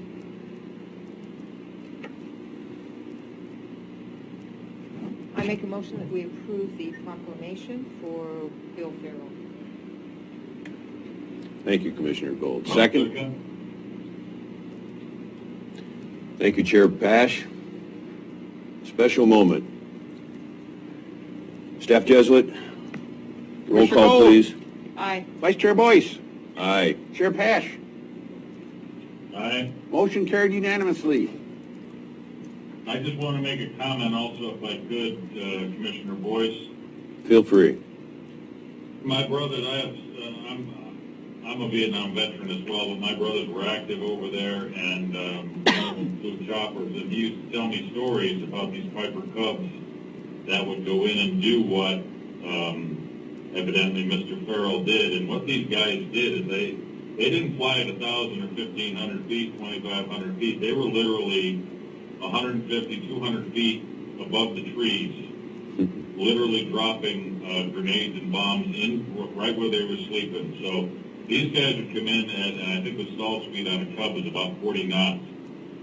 They would literally come in and basically stall these Cubs so that they would almost fall out of the air so that they could get an exact hit. And these guys put their lives in danger every day. My brother used to tell me it was crazy what these guys did. That's all I had. Did you say you were in Vietnam? I missed that. No, I'm a Vietnam veteran, but I never went active. I went in 73, right when they started the pull-out, but I have two brothers that were there. Thank you very much for that clarification. Yeah, thank you again, Board. See if I can get the letter correct this time. 7D, contract approval, Curry County and Sequoia Consulting, FEMA Federal Emergency Management Agency, qualifying non-congregate housing reimbursements. Commissioner Gold? I have some problems with this contract. I noticed it was dated August 19th, which is when that lady came and talked to us about this. Have we had any RFPs out for contracting for grant writers? I haven't seen any of that. $150 an hour when we don't know how much we're going to be paying. I just have some problems with it. Do you have anything to add, Commissioner Pash? Well, I actually agree with some of what Commissioner Gold just said. I don't think that we have RFPs been done on this, and have we had an update on this since it's been dated quite a while ago. So I was just wondering if there's an update on it. It's the same contract that we presented to the board manually, paper copy, I think on the 19th. So no, the date wasn't changed. None of the other 12 counties that have worked hard to become qualified, should we have a COVID outbreak, none of them have went out for bid. is my understanding. You saw the work that Ms. Maddox Hughes has been doing for other counties, come highly recommended. This is only, repeating, this is only to make sure that we're qualified should we have an outbreak, should we need to do a serious quarantine housing, which we are not ready for now. The contract is pretty straightforward. I do apologize if, with the workload that Council Huddle has had, if he hasn't had time to go through that. But I don't want the public to think this is some high-risk thing. The high-risk issue for this county is if we keep going, this is our third attempt at this, or the third time we've had information presented to the board, the big risk is should we need quarantine housing for the homeless or whomever that we have to segregate, we're not going to be able to do that. And the risk to our citizens is huge. So, in growing, despite that we've, go ahead. Well, I just had a quick one. I'm sorry, I didn't mean to interrupt you. I thought you were done.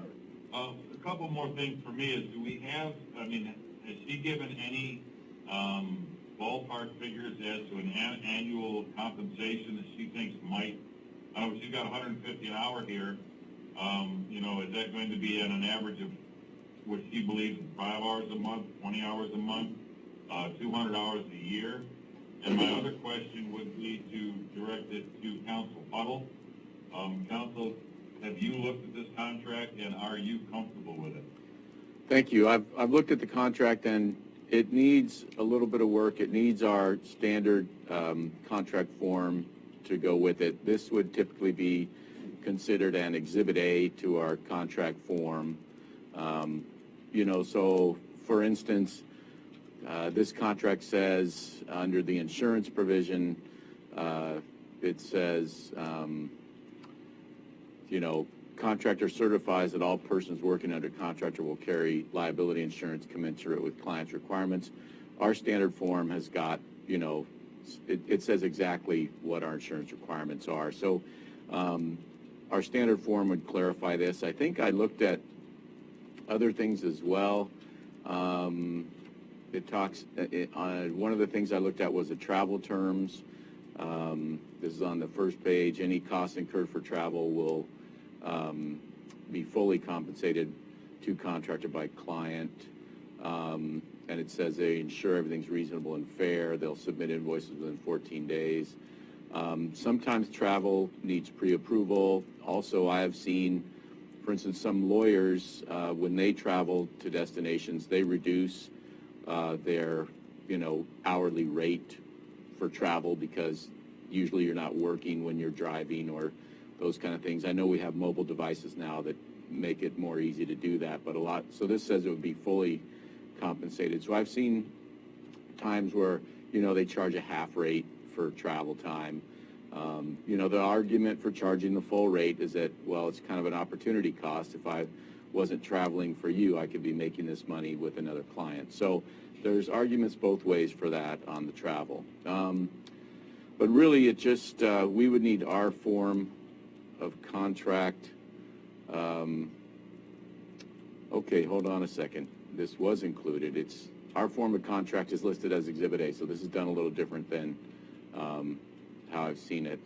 So, except for now we say, on our insurance, it says the Board of County Commissioners specifically waives the requirement for insurance and proof of insurance. So we're waiving insurance, and that's a little interesting. Usually we require like $1 and $2 million worth of insurance. Now this person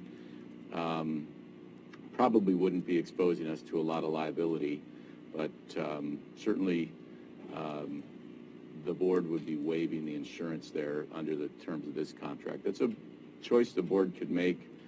You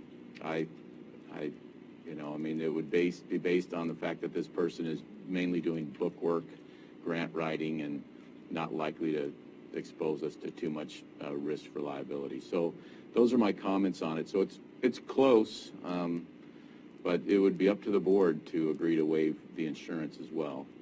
And I think we usually waive one, like we usually require professional liability insurance, we require commercial general CGL, commercial general liability insurance, and then we require auto insurance. And this has got to, sometimes we waive one of those, like the auto insurance, but typically not the CGL.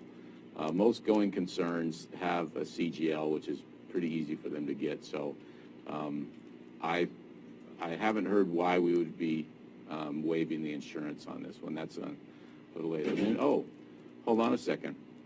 This also talks about travel. Travel should not exceed $500 in total. So that's a clarification on the travel. I don't think I looked at the document here that's on the pages. Yeah, the pages. Okay. So I'm kind of going over this the first time. I apologize for these pages 12 and 13 and 14 of this agenda item. So, but it's close. So what I'd like to say, council, for me, is I think between the county's contract and Sequoia's contract, our contract doesn't cover the entire scope of the Sequoia contract. So I'd like to see a side-by-side of them and have you look at it all and just make sure that we are covered. I do have a concern of the under the compensation. I think you just cleared up the travel, and I would also have a concern under the insurance. Make sure that we're covered on all aspects of that as well.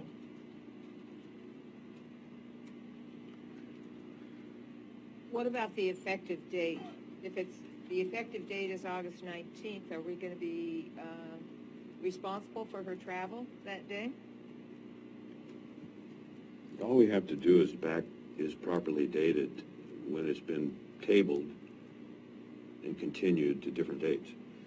So the bottom line is, do we want to make sure that we qualify and are approved through FEMA when and if we actually need some serious non-congregate housing? We're not through the COVID thing yet. So I have a strong concern that we're messing around here instead of jumping on a good opportunity. I trust AOC, I trust Lee County Commissioners, I trust Lincoln County Commissioners. They wouldn't lead us astray. If we need to refine the contract, of course. Commissioner, I'm certainly not saying that I'm not trusting AOC or other counties and their commissioners. Please don't misunderstand that. I just want to make sure that our legal counsel has looked through this, the language is correct, and if that takes a couple of more weeks until our next meeting to push this out, I hope you agree that I'm not one for kicking cans down the road, but I think we need to make sure that the county's butt is covered and that everything has been met that we are all comfortable with to protect the citizens of this county. That's all I have. Commissioner Gold, and then we have somebody in the audience who would like to offer public comment. I agree with Commissioner Pash. I think we need to look at it more closely. I'm not totally against this. I think, preparing is a good thing, but I think we need to prepare in the right way to make sure all our T's are crossed and I's dotted. Council Huddle. Thank you.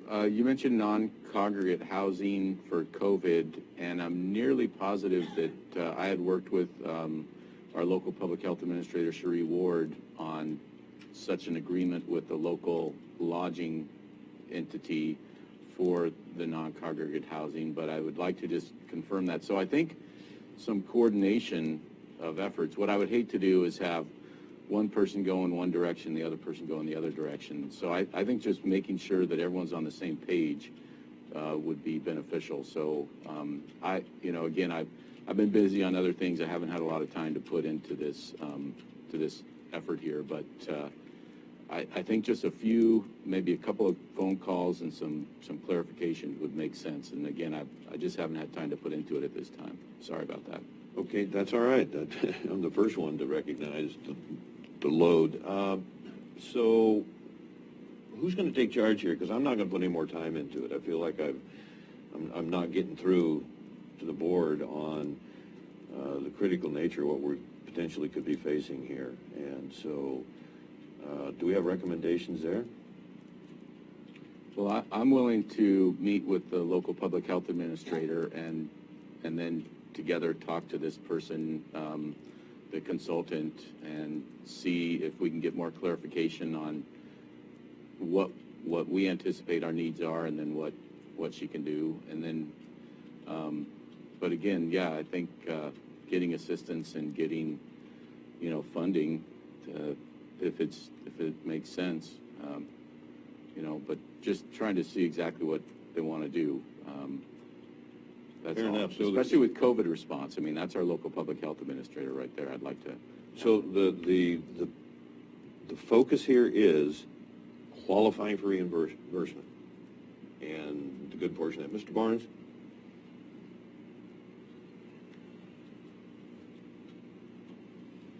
Thank you, David Barnes. Couple of points. This Sequoia has been in business for the last 4, 5, 6, 7 months now. They don't have enough time to be highly respected by anybody yet. Second thing is $150 an hour for a grant writer is obscene, and you ought to be ashamed for even suggesting that. And the third, lawyers in this county don't make $150 an hour, some of them. And the third thing is, before you approve a contract, you really need to put an upper limit on it. If you're just approving this at $150 an hour, like somebody else said, is it going to be 10 hours, 20 hours, or 200 hours? I'm all for somebody starting a small business, but not on our backs. We're broke. We don't have money to be spending. And I just, Commissioner Boyce's concerns about it might be something that is important in the very near future. Today it's not, and let me take that back. It is still important, but not the way we're doing it. If you want to write these grants, I'll do it for $50 an hour, and I got more experience writing them than she does. So that's all. Thank you. So there's 14 counties ahead of us now, so I don't think they could all be misguided. So item set, we don't have movement consensus on that, or do we have a motion to table it? Do we have consensus from the board? Like I say, I'll move that we have council huddle, investigate this further, and then bring it back if he thinks it's worthy of bringing back.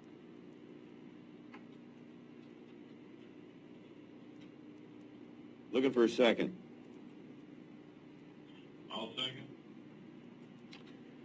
Moved and seconded that we revisit or table the possible contract approval, Curry County and Sequoia Consulting, Federal Emergency Management qualifying non-congregate housing reimbursements.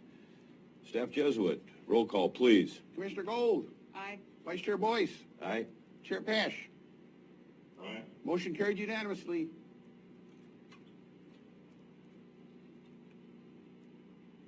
Item 7E. I gotta pull that up here.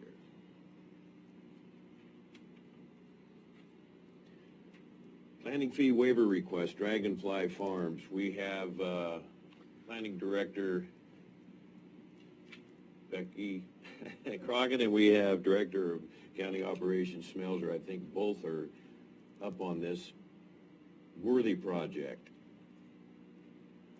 Okay, so Ms. Crockett can go through the details of the case.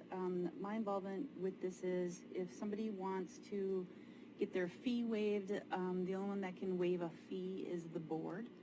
So the request came in to see if the board would waive the upper half of this fee. And basically what happens is the party needs a conditional use permit. The fee is $2,500.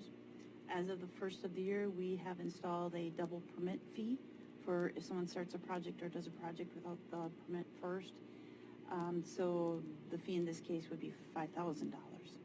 So the request is to have the board waive the penalty portion of the fee, or that additional $2,500. Thank you, Director Smelser. First of all, I want to comment on the work that Director Crockett has done, also former Community Development Director Carolyn Johnson. recognizing the fee and then the penalty and trying to work with this very small company. I met Mrs. James. I've been to her place. It's just fabulous. It's really a unique part of Curry County, and what she offers there, she's incredibly hardworking. Because she's hardworking, I think sometimes it's a little hard to keep staff there.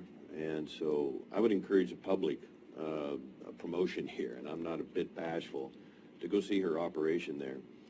So it's pretty heartening to see that the county is willing to waive the penalty. Yeah, I'm just grateful for that small business.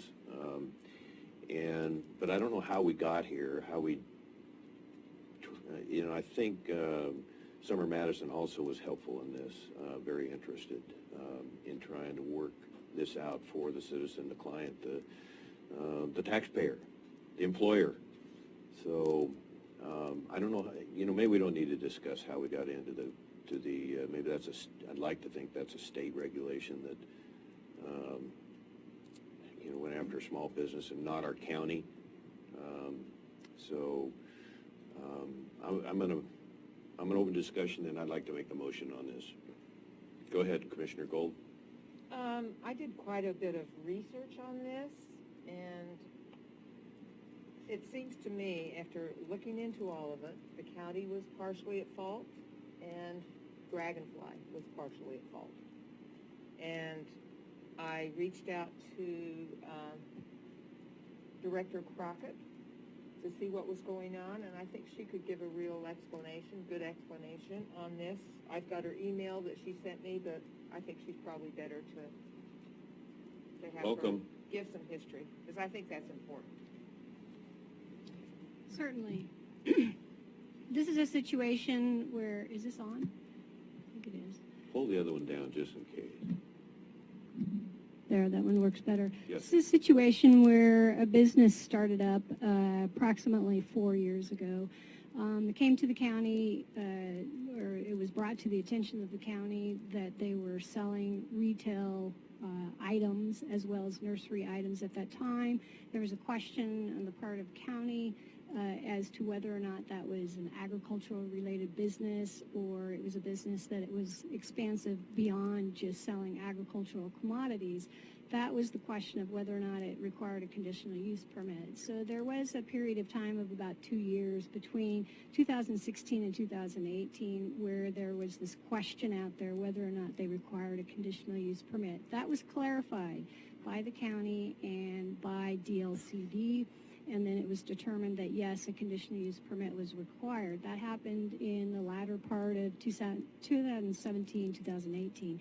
When I came on board in 2019, the owner of that business came to the county requesting what was the next step. I made it pretty clear that the determination was it required a conditional use permit. The owner said that they were going to proceed forward in doing that, and then nothing happened. So they knew that they required a conditional use permit. They just took a long time in getting to that point of submitting one. It's only been submitted just in the past couple of weeks. So they were in violation. Ms. Crockett? Yes. For some reason, you're breaking up, and I didn't hear about the last 30 seconds of what you said, and I think it's imperative what you just said, so I'd like to, if you would, please go back. Sure. They came into the county when I arrived here in 2019. I had a meeting with the owner of the business in February 2019, clarified that a conditional use permit was required. They agreed and were proceeding to fulfill that requirement. Then a lot of time lapsed, and they finally actually submitted a conditional use permit to the county. I believe it's last week or the week before. And that was the time where we said, well, the Board of Commissioners actually adopted a fee schedule that identified that if you commenced working on a business that required a permit without permits, then you're to be charged double fees. And so a couple weeks ago, we said, well, you have to pay the double fee.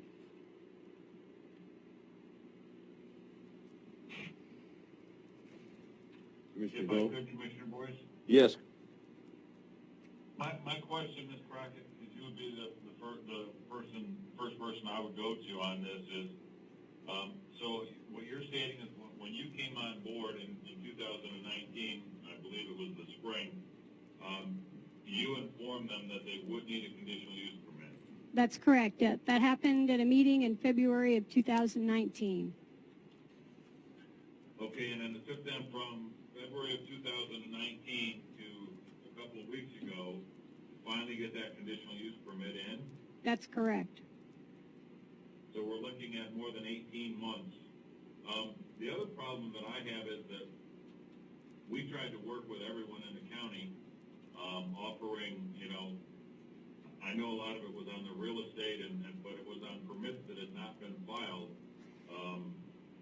We offered 6 months of waiver, and I don't know why they wouldn't have come forward at that time. Is there any record of them trying to come forward during that time? No, to my knowledge, they did not come forward at that time. Okay, that's all I had, Commissioner Boyce. Thank you. So if you've been to the operation, you would probably, Commissioner, be appalled that we would charge $5,000 in planning fees. To me, it's not.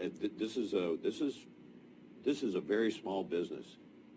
She probably works 12. I'm just guessing. I don't know her very well, but what I've observed is that she probably, I would believe, is working 10, 12 hours every day. So any margin that we can allow, and what our staff is recommending, I think is really, really important here. $2,500 is still, when you're a small business, a pretty big chunk. It goes back to the restaurants on the presentation I made on the 2nd or whatever day it was, that they're paying, most of them are paying $900 a year. And if they try and do 2 restaurants, it adds up real quick. So, when I was in business, I was paying $275 a year.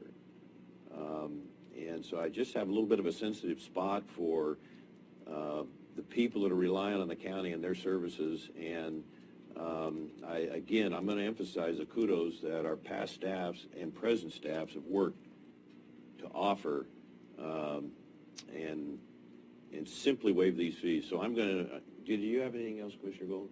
Yeah, I just wanted to know what Director Crockett's recommendation would be. I'm kind of both minds here. I don't want to penalize businesses. I think it's really important, but by the same token, it looks to me like this business was fully aware of what was going on. I don't know about the penalty part because we just instituted that, but we did have an amnesty period, and that's important to know. I just want to clarify, there is no staff recommendation before you. When they came to submit their fees and were told that it's a double fee based on the commissioner's decision to enact that in January, they asked if that could be waived, and we suggested that the only way to waive that would be to go to the Board of Commissioners, and that's why this is before you today. If we were to talk about a recommendation. In this case, we do have a business that's been up and going and increasingly doing quite well, as I understand it, but did do that with the knowledge that they were supposed to get permits and they didn't. So you look at both sides of that, and maybe it's a half penalty. The commission has the discretion to adjust those penalties how they see fit based on the fact that you adopted the rule charging the double penalties. But there is no staff recommendation, but I would lean both ways. Commissioner Boyce? Yes, go ahead. Yes, on your comment, sir, I'm sure that this lady is a very nice lady. I personally don't know her. And we as commissioners, of course, have to separate personal relationships with county business. Conditional use permits are a part of our structure, and I know you commented that, she's a small business. I myself, as a private citizen, was a small business, and I had to pay conditional use permit fees when I came to Curry County to do my business here. So, it's just it's a burden that's put on us, but we understand that when we come to the county. So we are a nation of laws, and we have to follow the laws. And it just seems to me this person was very aware that the conditional use permits were supposed to be filed in a timely manner, did not take advantage of the amnesty program. Should she be penalized for that? That's for this board to vote on. But it seems as though the information, she was fully aware of the information and did not take advantage of it. That's all I have, sir. Thank you. Economic Development Coordinator Madison, would you join us? Morning, Summer Madison, Economic Development. Just wanted to throw in my 2 cents in my experience with this business. They had quite a bit of turnover as Amnesty came into play with their business manager and trying to restructure. I did witness documentation and quite a bit of extensive research in some of their requirements for conditional use permit and some of the qualifications that were in question. Since the turnover of that business manager, they have hired a new person on. She's actually not new. She's actually quite knowledgeable with tourism in the local area, and they're on board. And they took the file when I had showed up initially to see what I could do to help them. They pulled all their information and were quick to show me where they were caught up and where they were still behind, and how that onboarding business manager was going to help them get that corrected, and without, compromising the financial circumstances. I know that they did a lot of work to make sure that they could afford the fees that they needed to file for. And since they brought on that new business manager, they've fast-tracked this through the departments. Will you stay there for just a minute? Sure. Thank you. Commissioner Gold? One other problem I have with waiving fees is we're setting a precedent, and that bothers me. So I'm kind of both ways. I think, the county has some issues that we had, telling them at first, oh, you don't need a conditional use permit, and then I know it's our duty to keep abreast of things, but I don't know that they were aware of the amnesty program, So, Commissioner Pash, do you have anything you want to add? Well, what Ms. Madison just commented to me is important as well, because from what she said to me, they had someone that might have been derelict in their duty, that since that person has been replaced, it seems that since that has happened, that they've moved forward to try and get things into line with code and the county laws. So that holds sway for me as well. I don't want to set a precedent. I agree with Commissioner Gold on that. We should avoid setting precedents. But there seem to be some circumstances here that pull me both ways. So I'll sit and chew on that for a minute. That's all I have. Council Huddle, please. Thank you. I just want to talk about the precedent concept a little bit.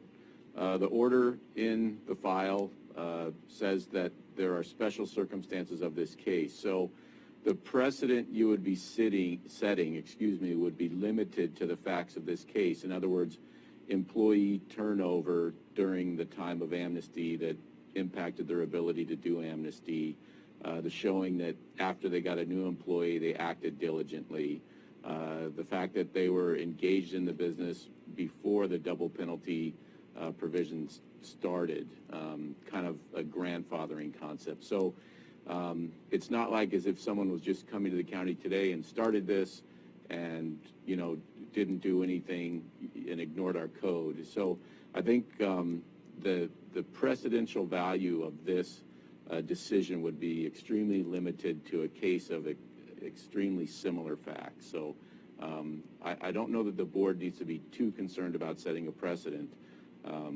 because of the special circumstances of the case presented. So do you have a recommendation, council? My only recommendation would be that if the board decides to waive this, that it is not setting a broad precedent. So, Commissioner Pash,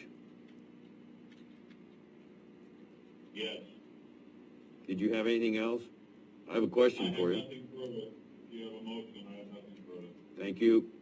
Commissioner Gold? I have a possible compromise here. I see problems with the county and problems with the business as far as how this proceeded. So I would suggest that maybe we charge them half the amount rather than the entire penalty. So, excuse me, were you done on that? Yeah, I'm We'll done. hold that thought. Commissioner Pash, when you moved here, did you feel like when you were going to be employing people, when you were building your home, when you were looking at your property, do you feel like Curry County was really a benefit to you and wanted to do anything they could to kind of come alongside you and help? What was your experience there? You just asked me a very loaded question, Ah. Commissioner, that I could go on for a long period of time. Which probably would I make don't my point. think I will comment on that because I had put it this way, it took me a year and a half to get a building permit. Much less having the state fire marshal shut down my 501c3 because he didn't like it, which was shortly thereafter overruled by a political figure in the state. So I don't want to go into the details of all that, but did I feel Curry County had a lot to offer? Yes. Did I feel that the process was easy? Absolutely not. So you can understand why I asked that question. So we have Economic Development Coordinator Madison had a quick comment. If I may, thank you. I'll bring to your attention that Dragonfly Farms did make a concerted, focused effort amidst the pandemic of COVID to make sure that they were in compliance. One of the drivers in that and their willingness to be open and transparent and working with us was the fact that they recognized the opportunity to be marketed through tourism for their facility and supported for their business. And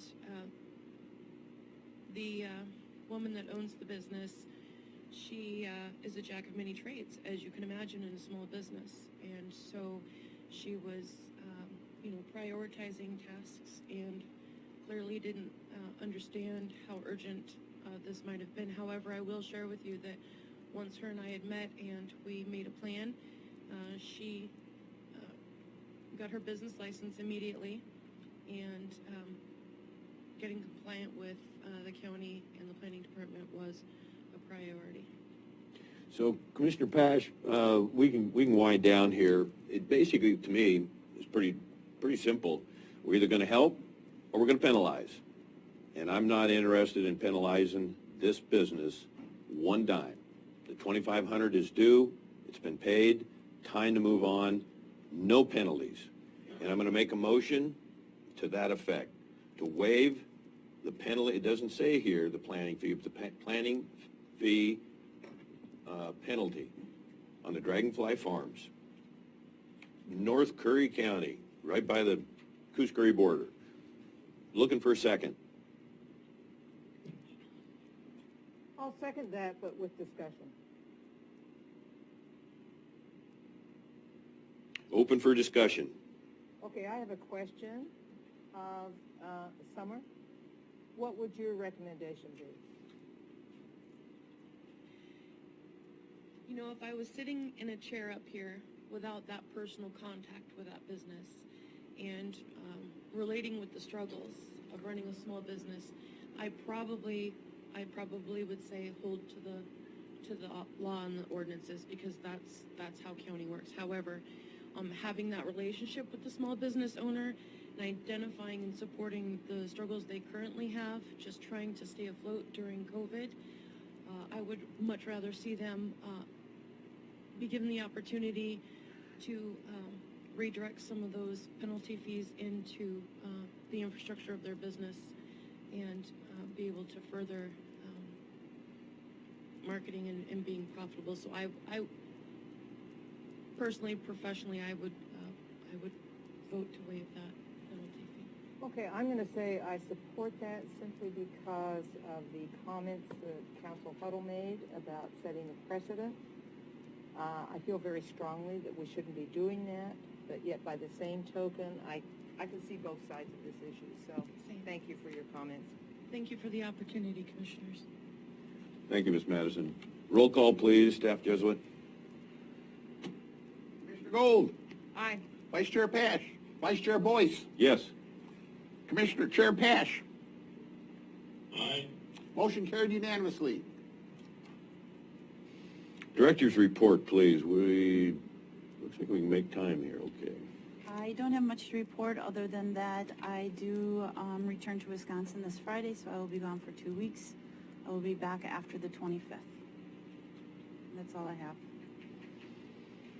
Commissioner Pash, Commissioner comments, your update? I don't have any updates. I would just like to comment to everyone out there, please be very careful, be mindful of your surroundings, be mindful of the possibility of what your actions can cause as far as a fire. And if you see our first responders out there, please toot your horn, give them a wave. And if their lights are on, get out of their way. That's all I have. Well, we got some, I guess it's my turn. We got some good news from Congressman DeFazio's office, from Ed McGlone, who you met, Commissioner Pash, and I've spent quite a bit of time with. And quick paragraph I wanted to share. This is from Edward McGlone, House Committee on Transportation and Infrastructure. He's the Director of Pacific Northwest Policy. Wanted to share some good news with you. We got informal word from the Army Corps headquarters today that our efforts to reprogram funding to do advanced maintenance dredging material upstream from the Federal Navigation Channel has been approved. We are awaiting the final paperwork to make an official announcement.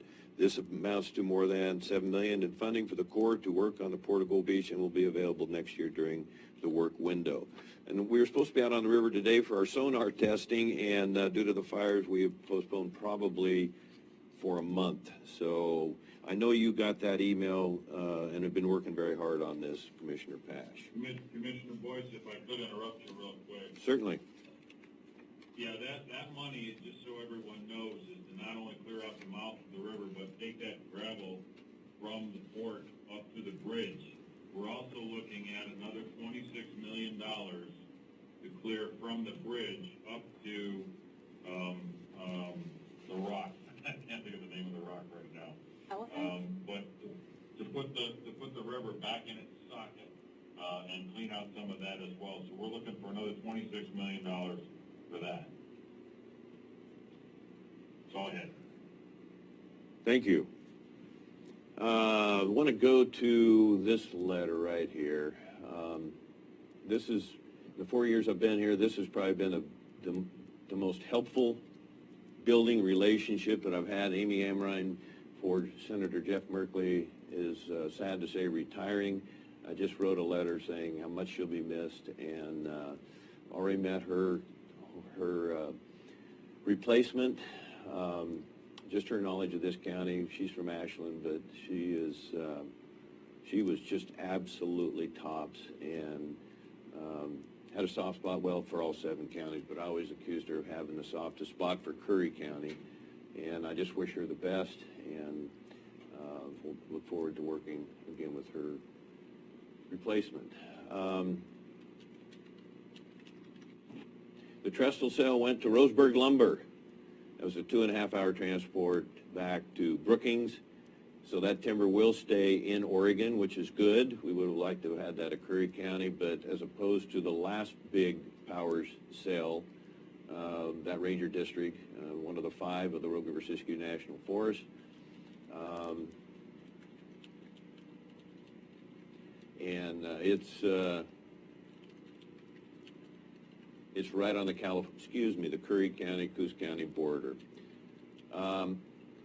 I'm not going to read this, but the program went out to it just seems really somewhat invalid right now after what we've been through the last 24 hours, but it was a Forest Service order that basically said, hey, we're going to really watch and restrict on fires, campfires, etc. So you heard lots of comments to the public today on where we are and really being careful. So this was the reason it's, let's see, I can go back to just a quick map here. It's the last two maps, let's see.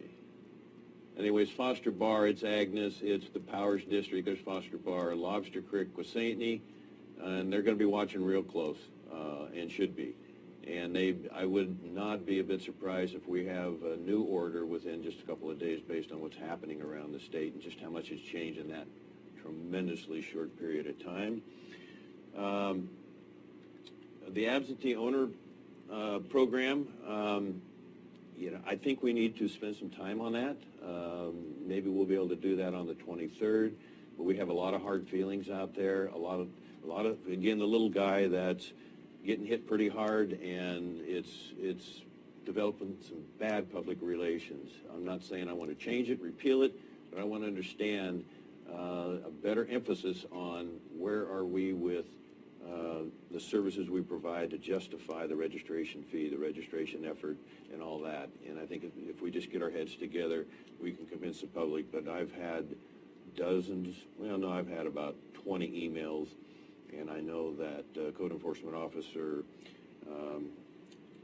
Fortman has had a lot of time he's had to spend to correct this. Curry County turns 165 in December, so maybe we'll do some kind of celebration. Maybe we'll have reason to celebrate. I think let's see, that's all I have. So, Commissioner Gold. Just an update on the buses that are going to be given away from Curry Transit.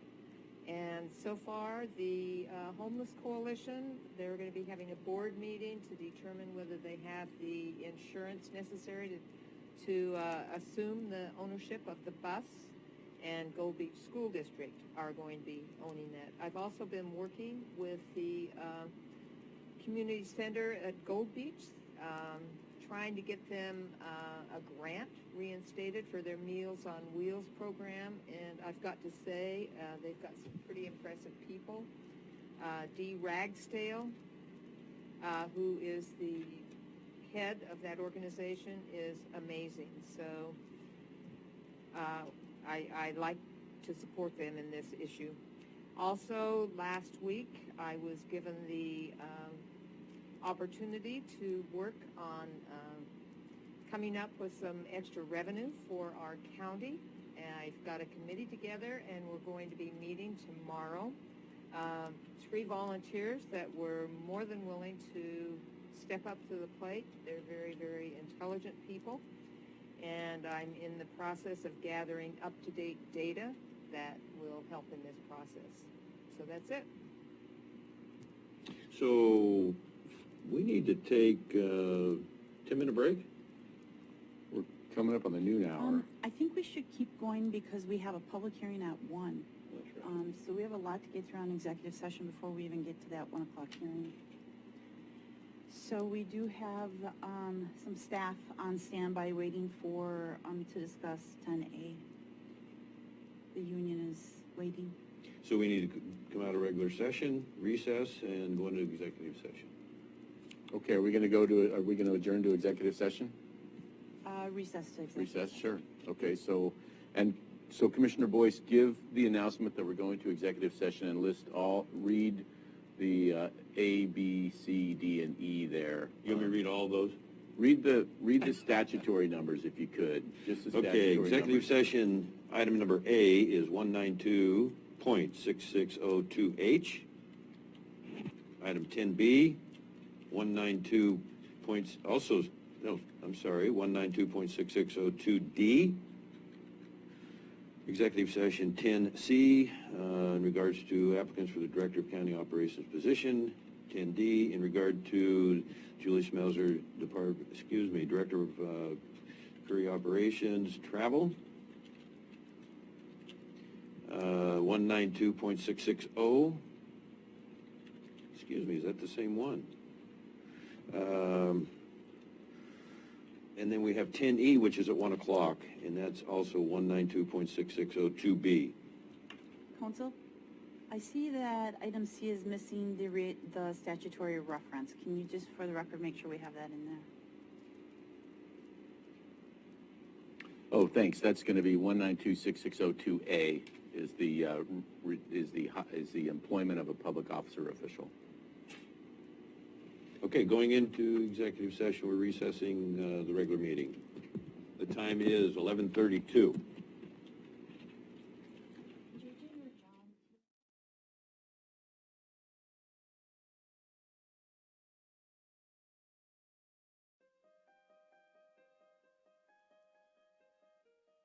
Why do counties matter? Simple. Counties provide the services we all depend on. If you're concerned about crime, get a regular flu shot. Drive to work. Take public transportation. Or experience a natural disaster in your community. Chances are you benefit from county services. That's why counties matter. With America's system of federalism, counties are a key level of government, serving the people directly. So, do you vote? Had a recent hospital stay? Know someone in a nursing home? More reasons why counties matter. There are 3,069 counties across the country, with populations big and small. Most of us live and work in one. Even the nation's capital is considered a county. These county governments ensure that the food you eat in restaurants is safe. They care for the mentally ill, run court systems, build local economies, and operate 911 emergency systems. They manage parks and recreation facilities. And the list goes on. Thing is, counties serve the American people in so many ways, keeping our communities healthy, vibrant, safe, and fiscally sound. That's why counties matter.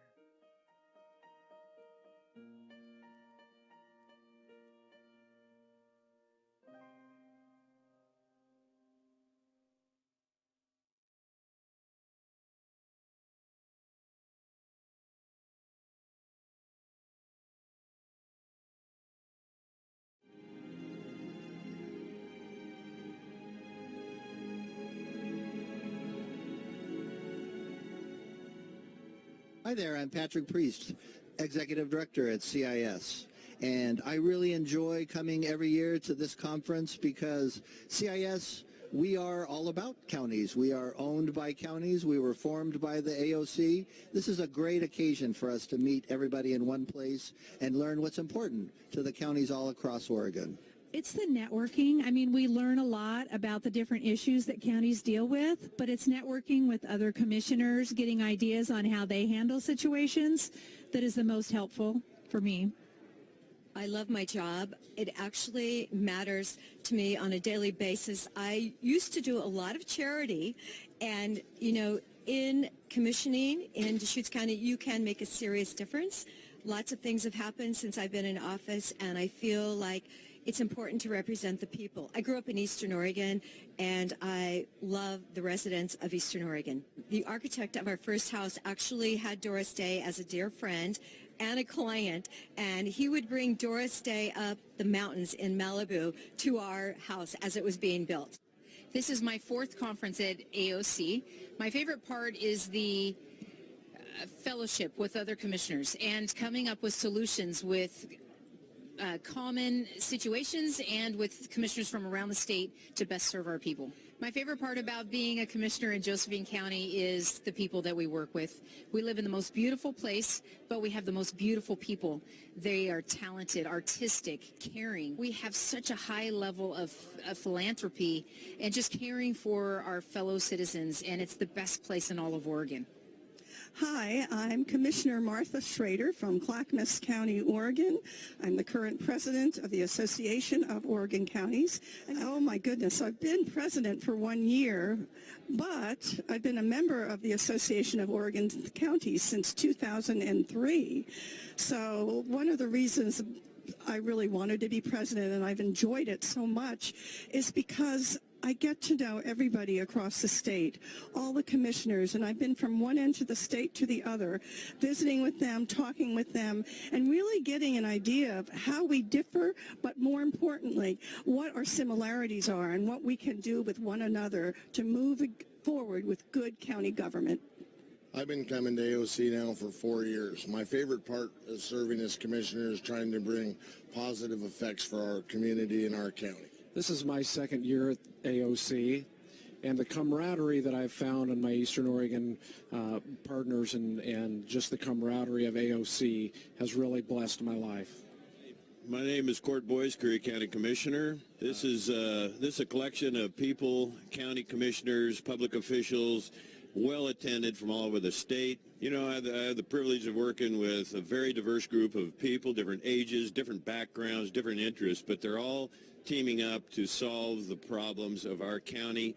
And it's just really a pleasure to be able to be connected with and working with those people. And better days, good days ahead for our county and our citizens. Hi, I'm Joe DeBolskis. This is my third AOC convention, and my favorite part is the networking with the people. And the breakout sessions are kind of good because it gives me something to focus on, a goal where I want the county to be in 5 years when my term is out. Hi, I'm Tillamook County Commissioner Dave Yamamoto. Our county college class was probably was the best county college class ever at AOC. It was the largest at over 33 members. When you look at the legislature and the power that the major metropolitan areas have, the rural counties are oftentimes left out of those conversations. AOC really does a terrific job of representing rural counties and rural interests, and we wouldn't have the impact that we do in Oregon without AOC. My name is Joe Burney, Lane County Commissioner from Springfield. My favorite part is eating good food. My second favorite part is meeting with other commissioners, seeing what they're thinking, comparing solutions to problems, learning how nonpartisan solutions really are, and getting ideas. Yes. Hi, my name is Derek DeGroot, Klamath County Commissioner, and so I'm running for second vice president of the Association of Oregon Counties. I believe that our association is perfectly poised to solve problems and bring solutions to Oregon politics and communicate with the legislature about the diversity of Oregon. I'm Jay Bozovich, and I'm a Lane County Commissioner, and so I've been a commissioner for about 8 years and 11 months. And my favorite part about being a commissioner is this job is different every day. Hi, my name is Alex Tardif, and I'm a commissioner for Columbia County and currently serving as AOC treasurer in my second year. And the thing I enjoy most about AOC and being the treasurer is the ability to bring 36 counties together to build a state vision, to move our state forward into the future while building a livable, workable community that we all want to enjoy.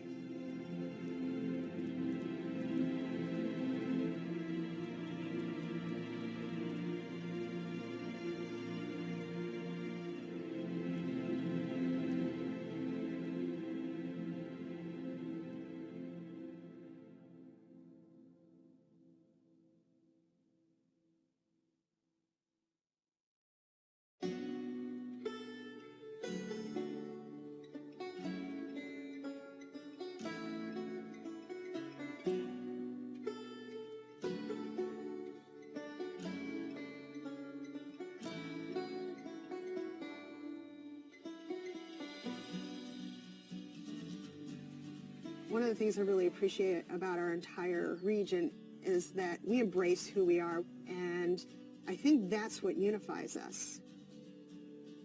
Once the timber and fishing industries collapsed, it took us a long time to get back on our feet.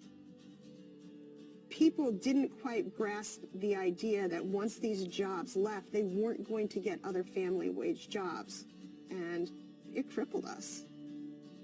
Things were getting really dire.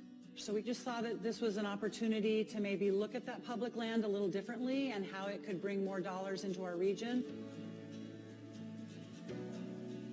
The Wild Rivers Coast is so unique because there are more wild and scenic rivers here than anywhere else in the lower 48 states. The scenic beauty is just amazing. There's so many different places to go, from the national forest down to the protected ocean. and it's just a really special place. I guess I didn't really know how special it was, though, until I moved away to Portland and came back and saw all the potential here. We're uncrowded, we're unspoiled, and we're a little difficult to get to, but my God, once you come here, you fall in love. We just thought if we could pull people to come into this Wild Rivers coast and stay longer and explore a little farther into our backcountry, there was a lot of opportunities for them to experience. I think our whole future is at stake here. This area is ready to go. We just need to give it a little kick in the butt.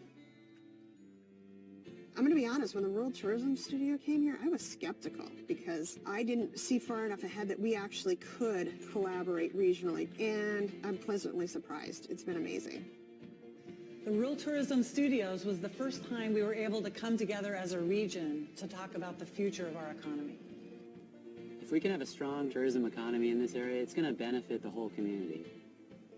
We have to rely on ourselves, and I think through this program, it's sort of opened our eyes to what we could do when we work together. Community leaders really focused on 3 areas: outdoor recreation, food and agricultural tourism, and really building community relationships. In our area, a lot of the food that's grown all gets shipped away. And so now we're realizing that we can capture some of that local food that's grown here. The Eat Fresh and Local Action Team has hosted a series of networking events bringing together the area growers with the area vendors so that we could have more local food available to the visitors to our area. And now we're seeing more local food in our grocery stores, in our restaurants, and we have a new local food co-op. We created a farm trail from Bandon to Port Orford.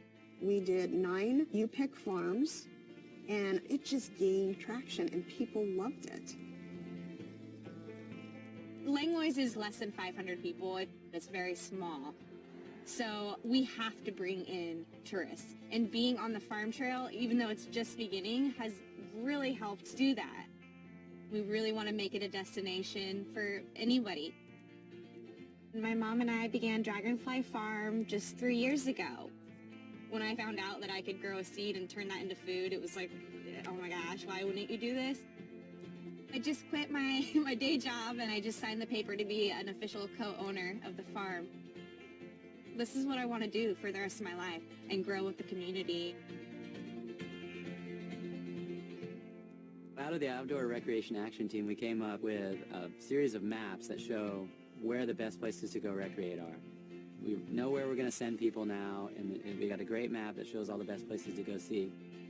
For us to get a mapping project done to this extent is pretty impressive. We're patting ourselves on the back. I don't know anybody else is, but we're doing it. From that, we decided that there was some places that needed help, so we came up with a mountain bike plan, and we also worked on designating a state scenic bikeway. The Outdoor Recreation Action Team was also looking at how we can make scuba diving better in this area. So we came up with the idea for a scuba fill station. So now people that want to come and dive in this area, they can dive for multiple days because they can get their tanks filled up again. When I started the Rural Tourism Studio, my business, South Coast Tours, was really small. And now we've grown to about 5 or 6 guides, and we're doing tours all over from Brookings all the way up to Coos Bay.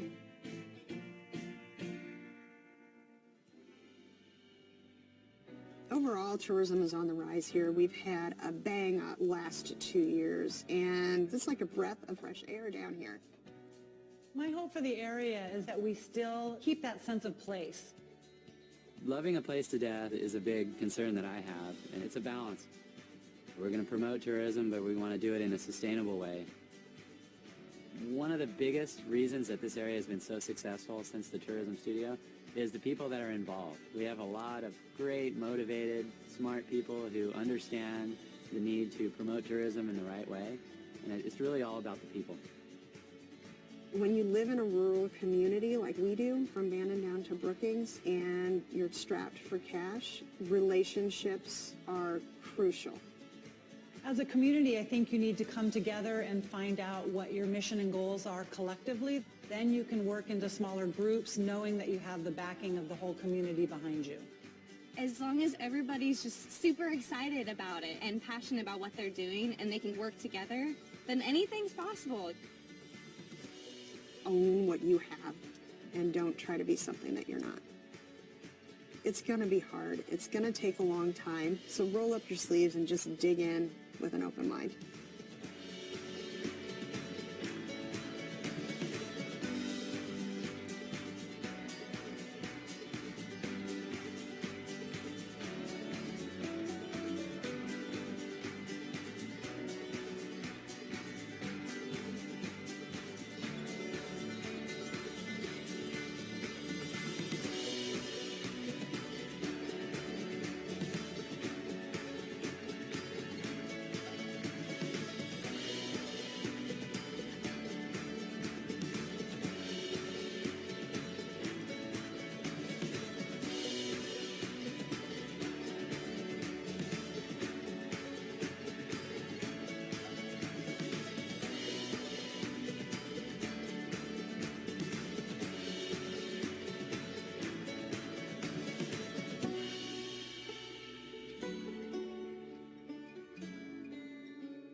Everything starts out small. The things that hurt us, they all start from somewhere.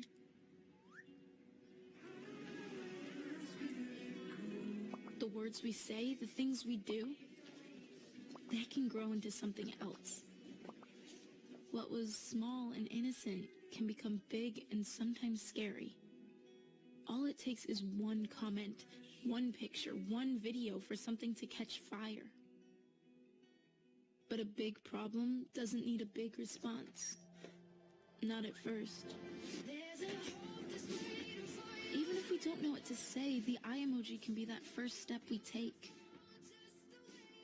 Let's all pledge to take that first small step together and change the world in a big way. I'm a witness, and so are you.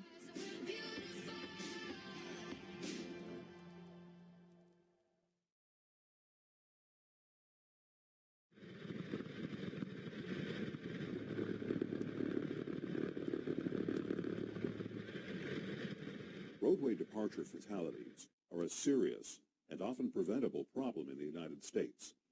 The Federal Highway Administration reports that 54% of all highway fatalities are caused by drivers leaving their lane of travel. The Oregon Department of Transportation is taking a proactive approach to reduce this kind of tragedy by implementing a centerline and shoulder rumble strip program. Rumble strips are one of the most low-cost, cost-effective countermeasures that we can apply across the system. Rumble strips are grooved patterns on the roadway that make a rumbling sound and a physical vibration, immediately warning inattentive drivers that they're leaving their driving lane. Rumble strips allow drivers to self-correct and avoid an accident. About 67% of fatal crashes in Oregon are road departure crashes, which are a vehicle can leave the lane to the right and hit a ditch or a rock or a tree, something like that, or cross over the center line to the left and get in a head-on collision or a sideswipe meeting type crash. Over an 8-year period, ODOT engineers studied segments of 16 different highways and concluded that rumble strips are highly effective at reducing lane departures. We did a before and after crash analysis to find that we have reduced head-on fatalities by 40% with the installation of centerline rumble strips. We've been trying to find a way to deal with a problem that seems to be increasing over the last 10 or 15 years with our drivers, and that's distracted driving. And there's a lot of things that cause distracted driving. All these distractions are things that make people take their attention away from where it should be. Comparisons between other available safety features like guardrail and concrete barriers show that shoulder and centerline rumble strips are the most cost-effective safety treatment available. We're finding that those are very effective in trying to make sure that when you do make that mistake, it's not the last mistake you make. They help bring your attention back to the driving task and bring you back to where you should be, focusing on being in the middle of your lane and being safe. ODOT makes a conscious effort to use a bike-friendly rumble strip design where possible, and installs 12-foot bike gaps every 48 feet of rumble strip. ODOT understands that rumble strips create a noise that can be disruptive for people who live near rural highways, and we're trying to address these concerns with different approaches. For the noise, we're looking at some new designs. We're hoping that the new design rumble strip will be just as effective at saving people from making an error and much quieter, on the order of 10 times as quiet. And we're actually going to be installing our first full set of these style of rumble strips along 205 this summer. So we recognize that noise is a concern, but one of the things I like to tell people is whenever you hear the sound of a rumble strip, it could be the sound of the life being saved of one of your loved ones. Rumble strips are proven to save lives.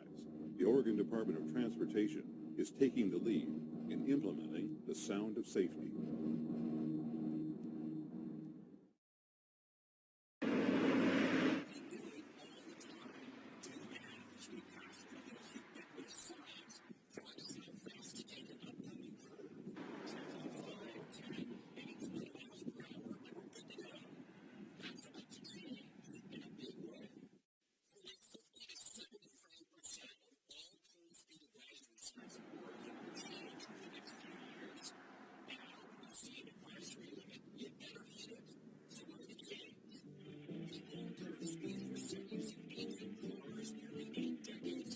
Sign that doesn't have a rider on it, so we take our first step and just post the speed limit of